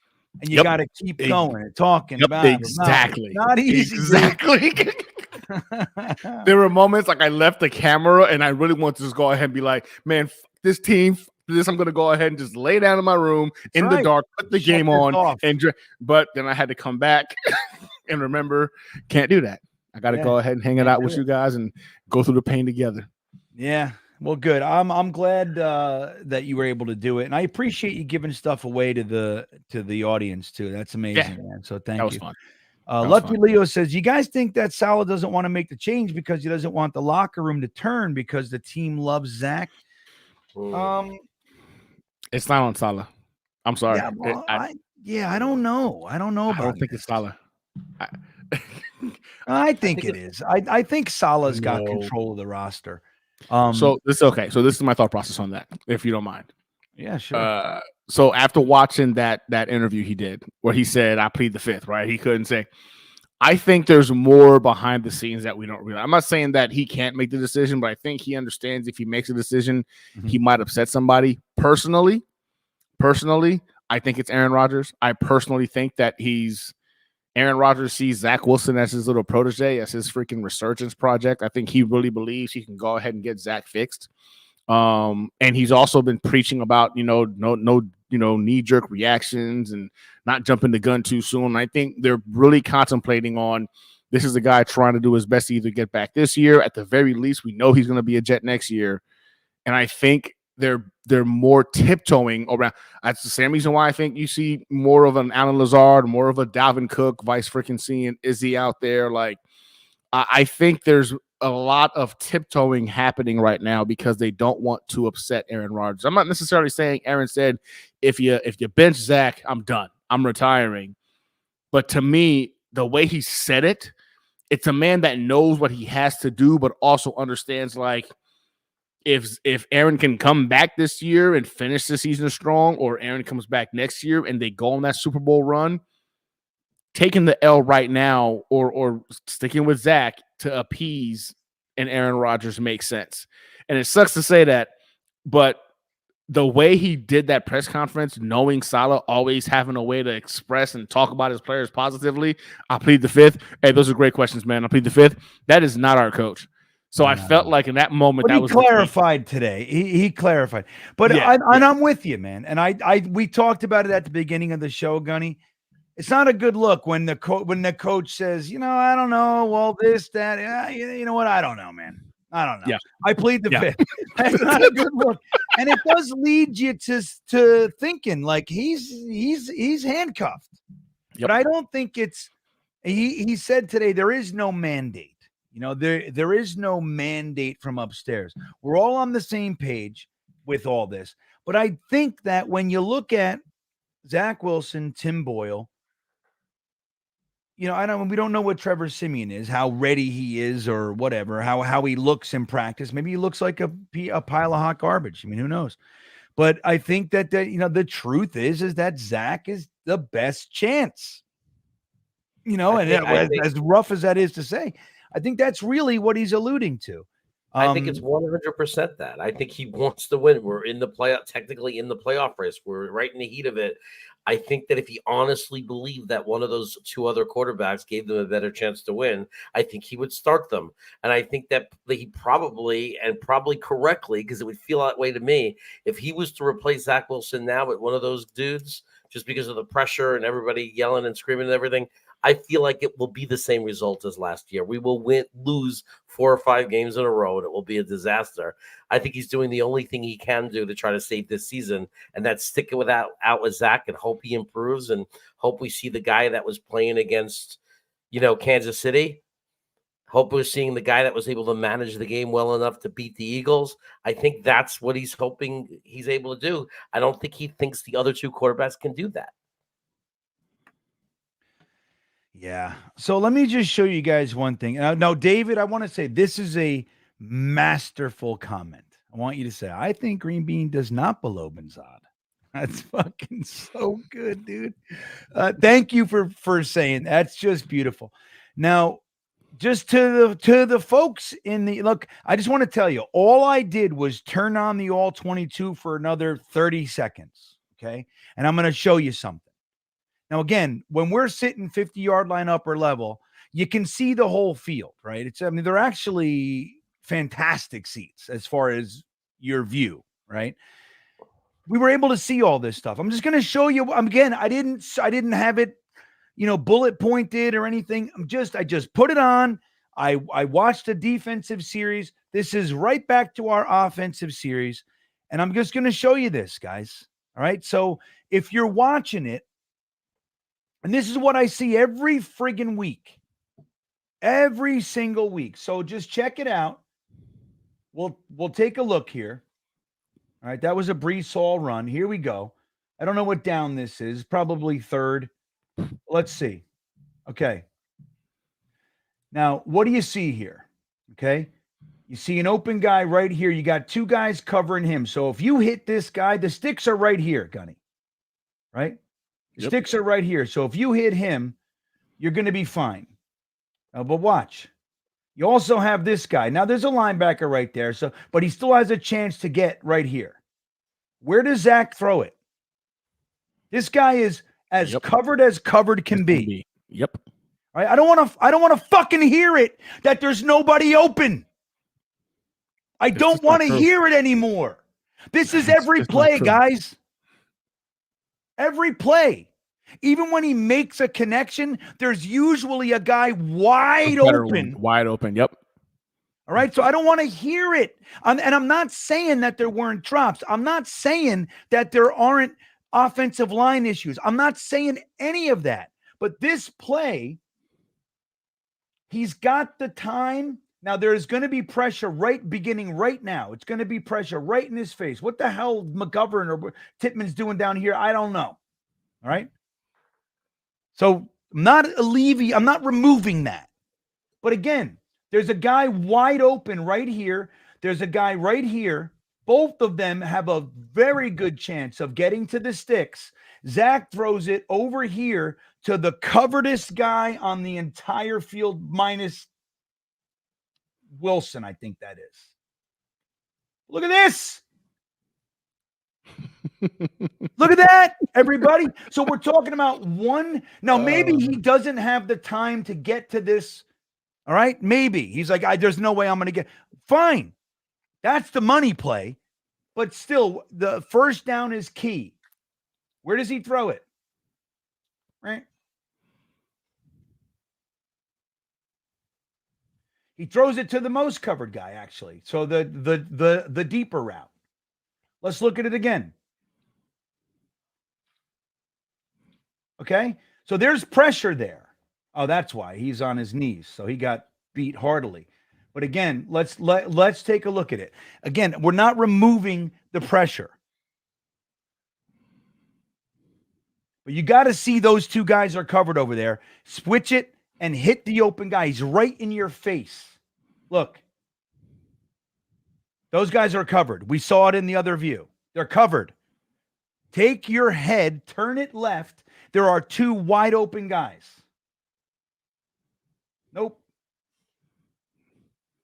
He never even looks the other way, man. Like that's what's so frustrating about this. He never even looks the other way. Doesn't look. So that's what I'm talking about. And again, I'm not saying it's perfect, man.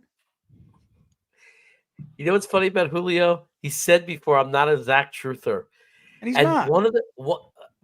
Well, he's screaming at you and making excuses for everything. He was under pressure that play. He's this and that. I mean, why can't, and he told you before, be honest. And you're showing the footage. You're showing the all 22. We were at the game. We were watching the big picture. We saw guys open all day. We saw him sitting in the pocket, not throwing the ball. What does it take for someone to understand? Look, that Zach you have to remove a lot of facts. Now, again, is it perfect? No. And that's just a random play, dude. Like I said, I just let it play. I just went through a defensive series, and then I just look, and here's another one. You know, now maybe that's not even the greatest example, but that's every week, all game. Okay? Every week, all game, there are so many missed opportunities. And believe me when I tell you, there are plenty of examples where the time is there, the pocket's there, the guy's wide open right in front of him, and he checks down. In the end zone, you know, during the Eagles game, there's so many opportunities, man. We kicked 5 field goals from the red zone against the Eagles. And believe me, dude, we dissected that all 22. Every one of those red zone opportunities, there was at least one play, at least usually 2, where there was a wide open guy in the end. I mean, wide per open. Per drive. Yeah, I watched right. That's what I'm saying. Per drive. So it's crazy. I'm tiring of it, man. Like, I'm an objective guy. I'm not a Zach hater. I fucking below Benzad. You know what I mean? I support the kid. But it's like you just have to live in reality. Again, we're not talking about perfect. You know, we're not alleviating the other issues. But again, a quarterback with any modicum of football sense,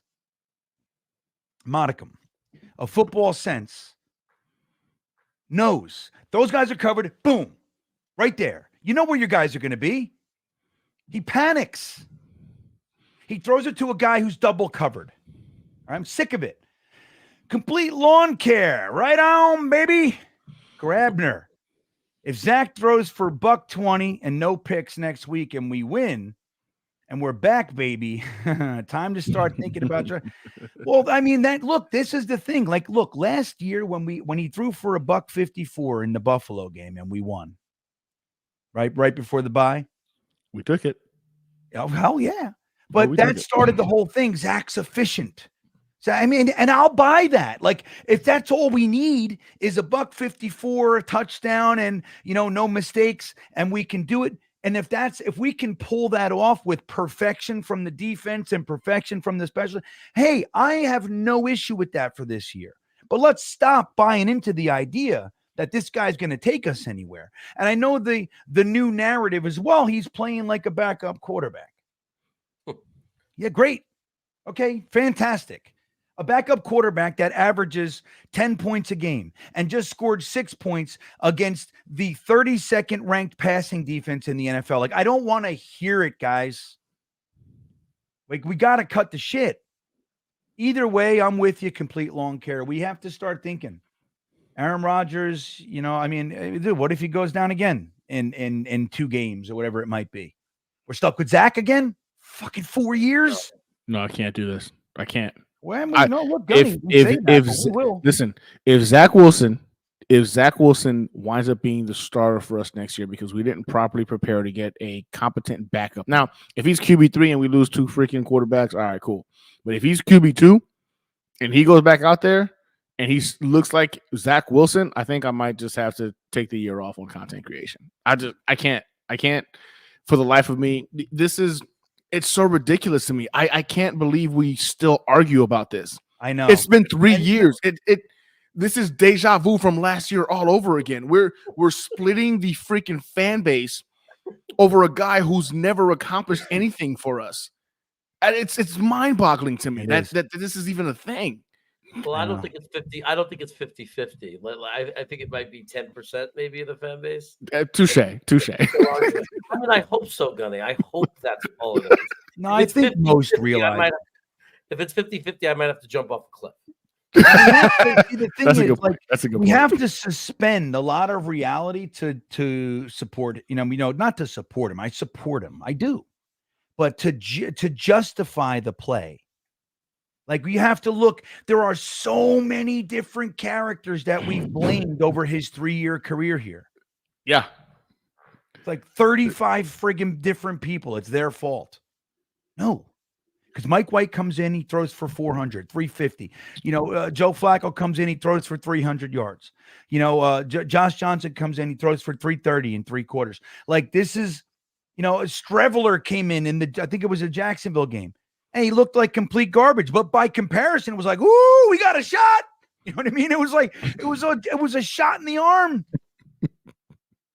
Jay Boy says Rodgers can only have that glory to make us great. You know what, Jay Boy? Here's the interesting thing. As we know, we hang out a lot, and in the whole off season, I kept saying, "Hey guys, let's allow ourselves to be happy. We don't know how long it'll last, but we never, But even while saying that, right, I'm hesitant to get. And I also talked about the jinx and the curse and all the stuff. And I had so many fantastic commenters saying, "Bean, you got to let go of it. Aaron Rodgers is crushing our curse. It's over." Right. And I'm like, yeah, I'm with you, man. I'm with you. I just got to week 8. Okay. I'm ready. But I just can't let go. And then it comes in and we didn't fortify the line like I wanted. Blame Joe Douglas. Okay. You guys know I'm a Joe Douglas supporter, but 100% on Joe Douglas. He brings in Wes Schweitzer and Cologne, and he's depending on Brown and Becton, 2 injured guys, and AVT didn't finish the season. I'm like, a little bit tenuous for me. So I blame him for that. But it's like we get 4 plays. You want to talk about how the strength of the curse? This curse ain't playing. The curse Bring is in Aaron undefeated. Rodgers. The curse is undefeated. Curse is not playing. David says, "When I should make an Ibel Obenzad shirt. That's fucking good idea. I'll try to make that. I'll try to make that for you, David. That's a good one." K Yeti says, "Zach is a gas station cheeseburger. It is what it is." Yeah, it's so good. Right. Like, right. You don't go to the gas station, get a pre-wrapped burger with MSG and 300 different preservatives in it and rubber balls. When you bite a burger and you're like there's like a rubber ball in there somewhere. Yeah. You spit it out. You don't go, "Oh my God," and walk back in and go, "There's a rubber ball in my," you go ahead. And you toss it in the trash. Right. Yep. Jeremy knows. It's interesting. I mean, because I was watching this and I've been yelled at several times by my wife because she says you should never eat those. And I have this addiction to every time I'm getting gas, if I know that place has those heaters with those pre-wrapped cheeseburgers, man, I can't lay off of them. I'm telling you. And I scarf those things down. Dude, let me tell you, in my drinking days, let me tell you this. Part of the whole ceremony, the ritual for me, was to go to like a bar, go see a band or whatever, and get hammered. And then, the restaurants are closed. Taco Bell added their 4th meal thing at the time. So that was good. Could do that. But if there's no Taco Bell, I looked forward to going to the gas station and getting a abnormally large burrito, Hot Pockets, those burgers. There was a brand called Smiley Burgers. I'm telling you what. You were risking it all, huh? But let me tell you, Gunny, it's not like I said, I guess I got to eat this piece. I loved it. You know what I mean? But like K Yeti's saying, you knew what you were getting. You didn't bite into a half-pound gas station burrito and complain that you found a paper clip in it. You know what I mean? No, You're like, you knew. a fucking paper clip. You know what I Yeah, mean? let me get this out of here and let me finish my burrito. Yeah, you throw it out and you eat. And there's probably fingernails and all. Whatever, man. You know what it is. You made that choice when you put the $3.99 on the counter for the burrito or the burger. And that's the thing. Like, that's my whole thing with Zach. Like, believe me, guys. I mean, hopefully you understand. A lot of people, they can't, right? Like, they have to pick a side. And that's a shame because it's kind of our society these days. Like, if you're not this, you're this, Yep. Remember in, episode 3 of Star Wars, when at the very end, Anakin switching over to Darth Vader and he says, "If you're not with me, you're against me." And Obi-Wan says, "Only a Sith speaks in absolutes." That says it all to me. Yep. Like, there is no absolute. I can believe in something over here and still believe in this over. Like, they don't neutralize each other. Unless I say I'm out, you know what I mean? Like, I refuse to support. All right, then that's a different story. But it's like, remember, like, guys would come in and say, like, because you're being hard on a player now, if he turns it around and he ends up, you can't root for him. You can't cheer for him. Oh my God! Like, bullshit! I can't cheer for him. Where did that rule come out? Where's that in the regulations, man? Oh, man. Like, I will root for what I want to root for. And I'm going to share this with you guys. I've done it 100 times and I'll do it right now again. I root for the New York Jets. If they rolled out an 86-year-old man named, Todd Eldridge, and he came out and said, "I'm going to throw the ball," and he ends up winning the game, I'm rooting for Todd Eldridge. You know what I mean? That's my guy. That's my guy.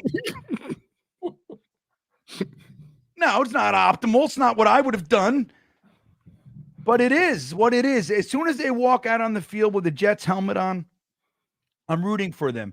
And even if I don't believe in the player, even if I have a low like belief that they'll do anything like a Tremaine Johnson. I just struggled with Tremaine Johnson. Doesn't mean that I wasn't happy when he caught a screen and scampered for 22 yards. I'm like, yeah. Oh, but you said you didn't like him. I don't. But he's a Jet. So I want the Jets. So that was a great play. Jet. And if he keeps doing it, he'll turn me.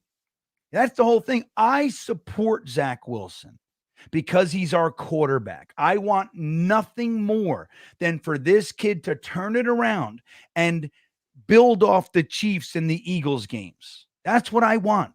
The Giants game was a turd.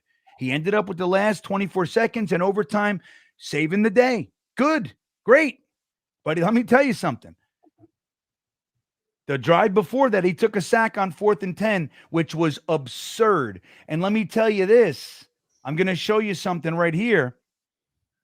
He had an open guy in his face on that play. Let me see where it is. That's the Jermaine Johnson hold. Hold on over here. Okay, here it is. So I'm going to show you guys this now. All right. This is the Giants game. This is 4th and 10. I don't want to hear it. Okay. This is Zach Wilson, right? Where is it? Can you see my mouse? Okay. Here's Zach. Now, is there about to be pressure? Yes. Is it there yet? No. Is there an open guy, Gunny? Do you see him? I see him wide open. I could have made that pass. Okay. This ended up being a sack on 4th and mother effing 10. And Must have been again, green in front of him too. right, with a whole bunch of green. Like if he can turn the corner, I can't quite tell who that is, and I forget. I did watch the all 22, but I don't remember who that is. It looks like it's probably a running back. If he leads them the right way, he'll get by Right. that. Doesn't throw it 100%. Behind him like he likes 100%. To do. Right. He's got to throw it. He's got to throw it to his left and a little like running into it. Now Becton's there. He's got a little big guy in front of him. But he's being blocked by Becton.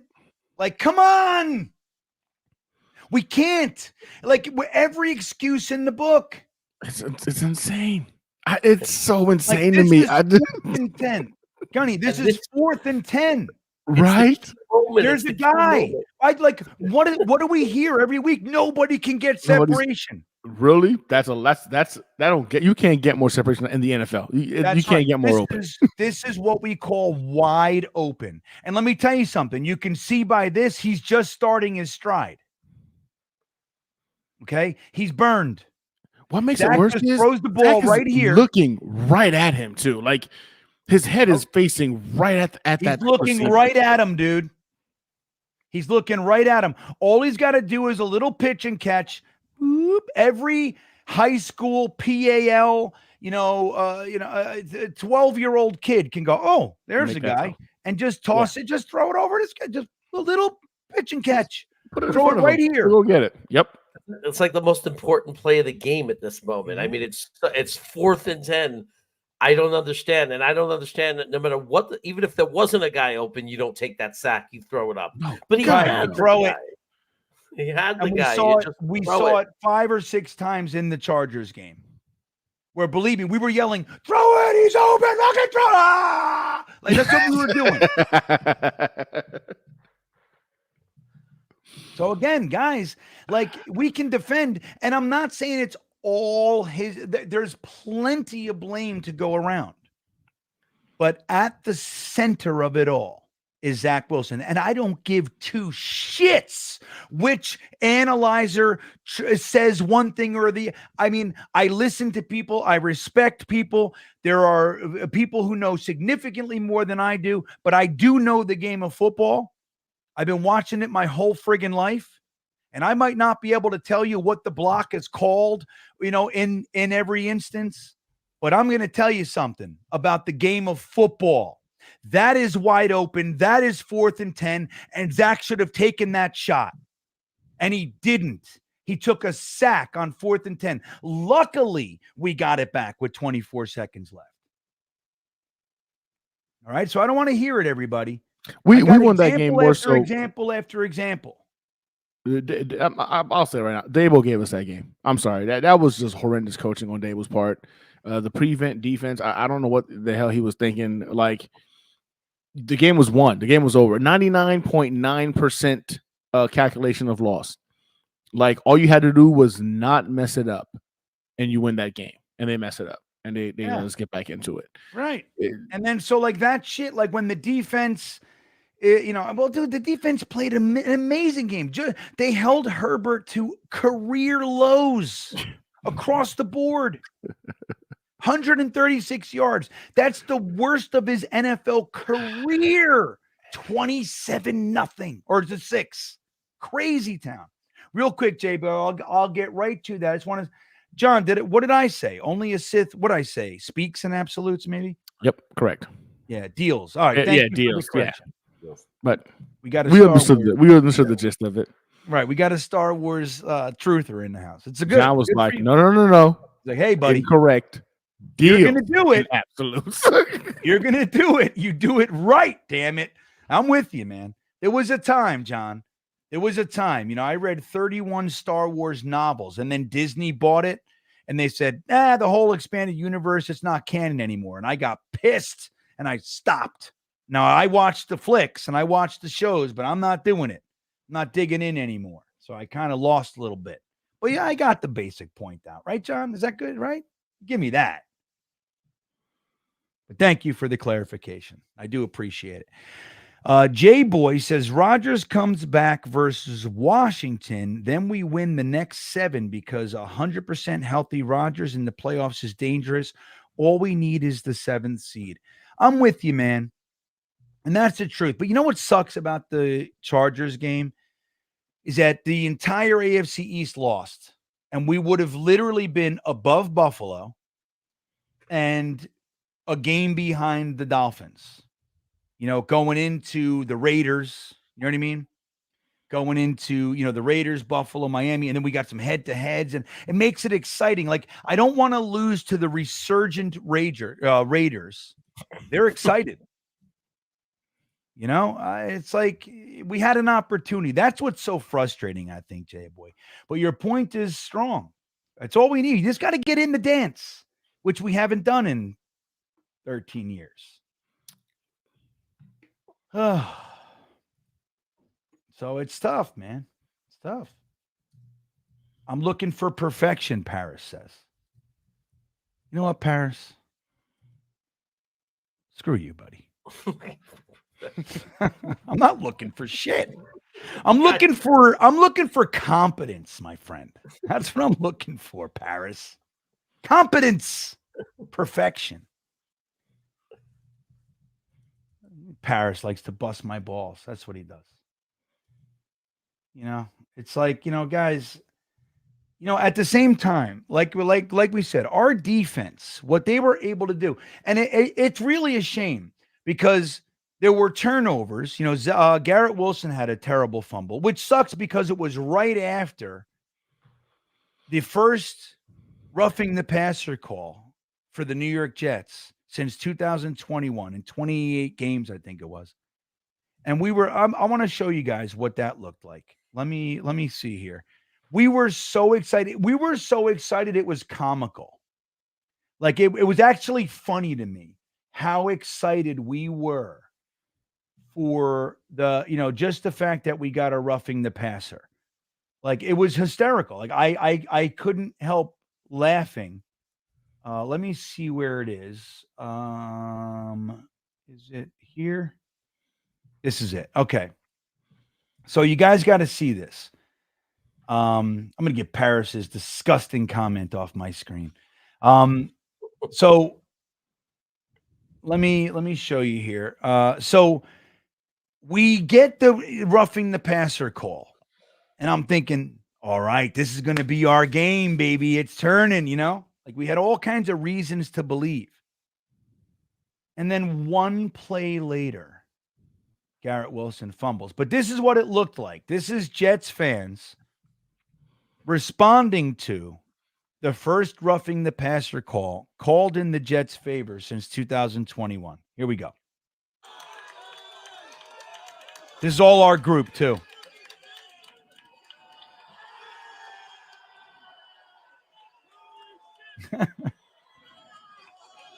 Look at us.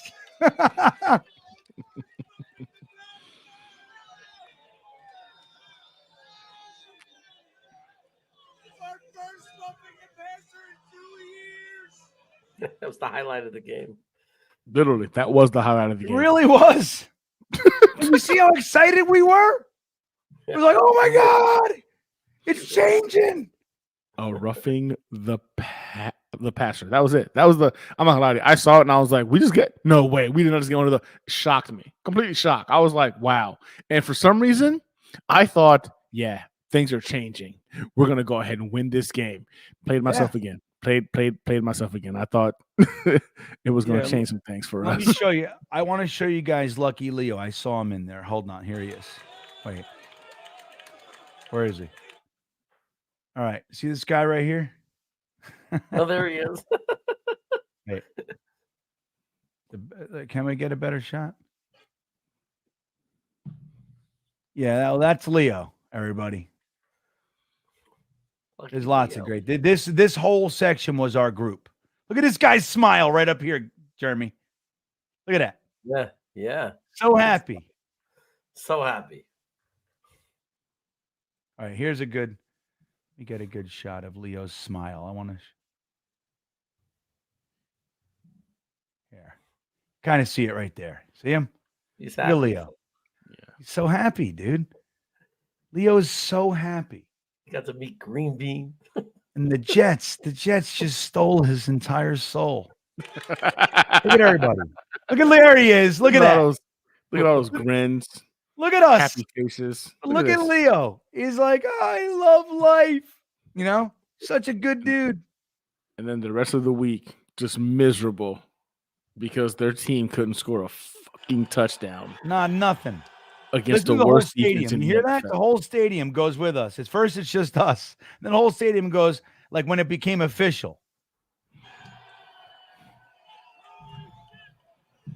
Everybody. It's amazing. There's O'Leary. And now we have to wait 2 more years to get another one, and it was wasted. It was wasted on this game. Truly. Unbelievable. There's Leo. Leo, there he is. He's a good dude. And we're all gonna be back next year for some right. game. You know what I hear? Like it's like Gunny said it before. Like I won't do it. We will. We will. I'm lying to myself. Somebody hit me up the other day. I was like, man, I apologize. I'm done talking about AFC East Championship. I'm done talking about playoffs. I don't know what I was thinking. That's my bust. My bad. Then somebody was just like, okay, so what's going to happen? I'm like, honestly, Friday night, I'm going to start convincing myself we can go ahead and beat these Raiders badly and turn things around. Why? Because I'm a Jets fan. I can't help it. And I've already been thinking to myself, like, the Raiders could be our get right game. They could be our get right game, and we go on a run. And even though I'm sitting here knowing I'm introducing or embracing, I'm willing myself to accept more pain, right? Knowing what I just said on Monday night, after we just saw what we saw on Monday night, I'm already in that mindset of like, if we beat the Raiders, a get right game, Zach Wilson figures himself out. The offense just looks better. We just need, basic minimum 60% completion. Maybe he gets us a touchdown early on in the game. Let's the defense go eat. I'm already got the wheels turning as to how we can go ahead and just go undefeated for the rest of the season. Why? Because I'm a Jets fan. That's right. We're just built different. Well, in 1998, the Jets, we were struggling in the beginning. We had Glenn Foley. Then we went to Vinny Testaverde. It was like a rough start. We started winning a little bit, and then we lost to the Colts. And I was miserable. Couldn't look at the papers. I was miserable. We didn't lose a game from that point on. I mean, for like 9 weeks. So it was like sometimes. Now, is that going to happen? I don't know. We don't have Testaverde and Curtis Martin and everybody else, Mo Lewis, but still, it happens. It happens. Now, I'm going to show you guys one more thing. Yes, this info. I think it was the biggest play of the day. And it sucks because, look, let's add something else. Every time that we did pull off a nice play, a Breece Hall 20-yard screen or whatever it was, we got a friggin' penalty. So that's the other side of it. You know, like again, we're not putting it all on Zach. There was No. plenty. But again, if our quarterback can just play, decent football, Average. then this shit isn't so glaring. You know what I mean? And we're not even asking. We're not even asking for Zach Wilson to be a top 15 quarterback, like top half. Just be in the top 20. Just be in that top 20 range of quarterback play. I'll take the 20th ranked quarterback with this defense and this special teams. I'll take that. I think that is good enough to win the AFC East. That's how good this defense is. What was so funny to me is like none of us were concerned about Zach taking the late hit. We were just so happy we got the call, and I just had this revelation. They could have hit Zach and knocked his head off. Like the helmet in his head could have went. We didn't even look. And we would be cheering. Dude, we didn't even look. I'm going to tell you, I didn't even look to see. He could have been on the ground writhing in pain. I didn't even look. We were just happy for the flag. We got a roughing the passer. I was so excited. It's sad, dude. It really is. It's sad. I didn't even care. And not to say I don't care about his well-being. I do. But at that moment, it was like, ah! Like, it's more about us as a whole. You know what I mean? Yeah. Yeah. And look, Alan says Gunny believed Belobinzad. That's good. So look, this is our pregame experience that we had for our group. We were on the field when the Jets were calling the Jets players were called out on the field. And let me tell you something, it was epic. Like being in that environment, you felt it down there, man. It was something else. But I'll show you. This is Reed and Sauce coming in. Let me back it up just a smidgeroon.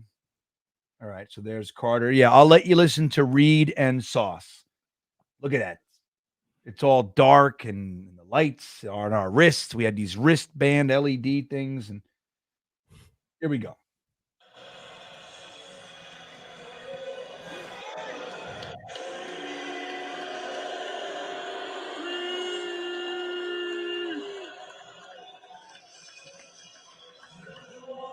Watch this.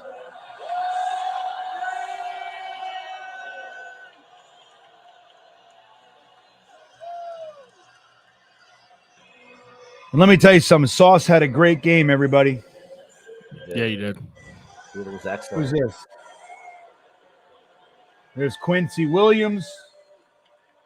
Maybe we listen to a few more here. I want to see Quinnen and CJ.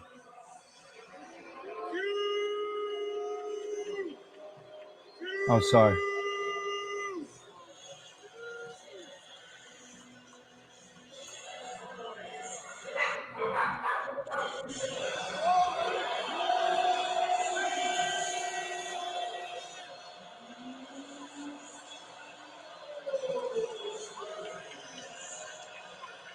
Unbelievable.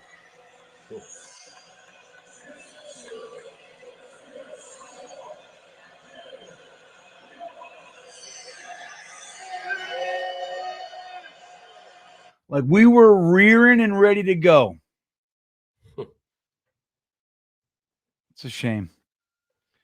All right. Mike HC checking in says, I'm in Nova. Pick me up on the way to Jersey. All right. You got it, buddy. I'll scoop you up in Nova. Although, interestingly enough, where I live now, it takes me 95. So I'm like it's weird. It's a whole new route. I used to drive through Nova every time. Now I'm like kind of going around that main area. But anyway, yeah, man, I'll scoop you up. Alan Dodes, I heard that Chaos is streaming from MetLife a lot. Is that what you're doing, Jeremy? You doing that? Yeah, as he walks around and he can't find the car. What he's doing. I wasn't streaming though. I'm trying to think of did I stream it all that day? I don't think I streamed. No, maybe not. But next time, next time, I'll tell you. I put out a few shorts. I had intentions of doing a little bit more, but you get caught up. You're meeting with people, you're talking with guys, and it's an amazing experience. I get the joke, GreenBean. What he's saying is that I'm still lost in the parking lot. Oh, right on. There you go. Now. Well done. Well done. Well done. I like it. That's good. All right, guys. Well, look, that's the end of our stream. I want to thank everybody for being here. It is disinfo. I agree. I want to thank you all for being here. Thank Jeremy for hanging out tonight, holding down the fort while Gunny was doing his parental obligations. And I Appreciate want you. to Yeah, thank Gunny again for holding down the fort on Monday night, man. You did a great job, and I appreciate Jigga that. Man- Yeah, Fantastic. Jigga I mean, Man was good. I watched Hey, back. GreenBean, Jigga wants to know, what does he have to do for you and him to be friends on Twitter? Like, he was wondering. Am I not his friend on Twitter? That's what I said. I was like, I'm pretty sure he thinks you guys are. He's like, nah, we're not. I'm like, oh. Yeah, but you know what? The somebody thing is, somebody I asked don't- about it. Well, I'm not like aggressive on Twitter. I Oh, post 100%. my stuff, I respond, but like I'm busy, dude. So like Twitter, like I can't get like I'm actually slightly more focused on Instagram. You know what I mean? Like I like to, Okay. I like to do that because this is just more my speed. Like I like visuals and all that kind of stuff. I like reels but it's like, I don't, it's not impersonal. I've had people say like, are you mad at me? I'm like, what? No, never. What the fuck did you do to me? Like, I don't know. But like, yeah, it's definitely not personal, man. I can't keep up with everybody. I have like 5,300 followers on Twitter. And I got another, I don't know, almost 12,000 on YouTube. And then another, almost 4,000 on Instagram. It's like, it's hard. It's hard to do, everybody. That's fair. It's hard to do. That's fair. That's all. It's never personal, man. Never personal. But I love you guys. Like seriously, man. And I enjoy when I do engage. Like we have some good conversations. But yeah, man, if I'm not responding or whatever, it's definitely not. If I post something and you comment and I don't get back to it for 4 days, or that's just how it is with me. It's hard for me. But anyway, guy, listen, this was good for me. I'm grateful to all of you guys for being here. I'm grateful to the two other fellas on the screen. And why don't we just say, Gunny, what do you got coming up? You got anything you want to tell anybody about? Yeah, I got a video in the works right now. It's should Aaron Rodgers come back this season video. Been kind of working some angles in terms of playoff possibilities, the health of his Achilles, what we should risk, shouldn't risk. That video is dropping if not tomorrow night, it'll be Saturday. So keep an eye out for that one. Yeah, put a lot of work into that one, trying to make sure whether or not Aaron Rodgers is potentially gonna be healthy enough for us to risk him coming in this season for us. I think my chickens are being attacked right now.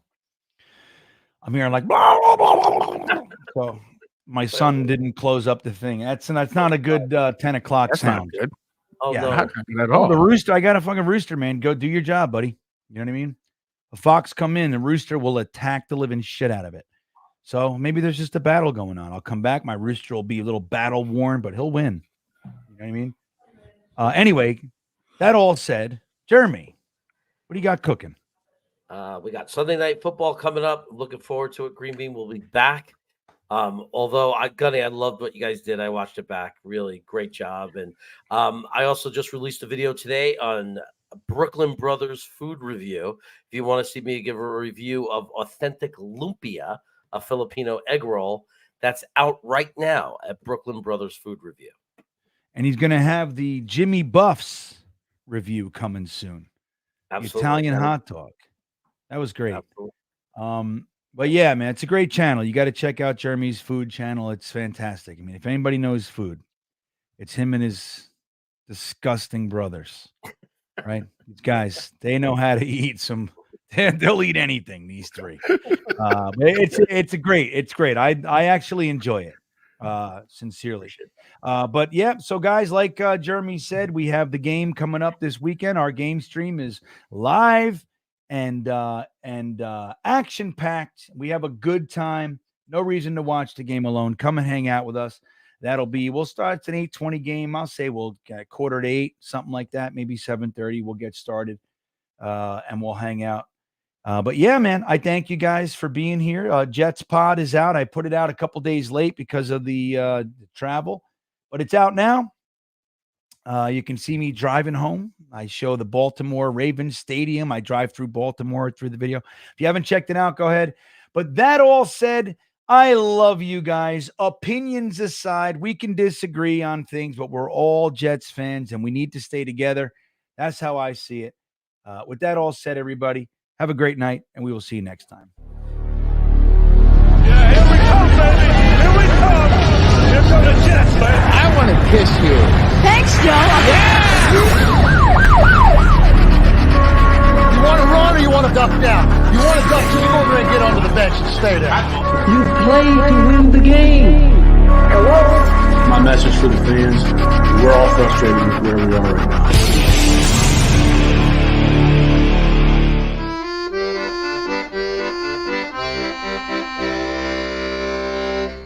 Jets, Jets, Jets.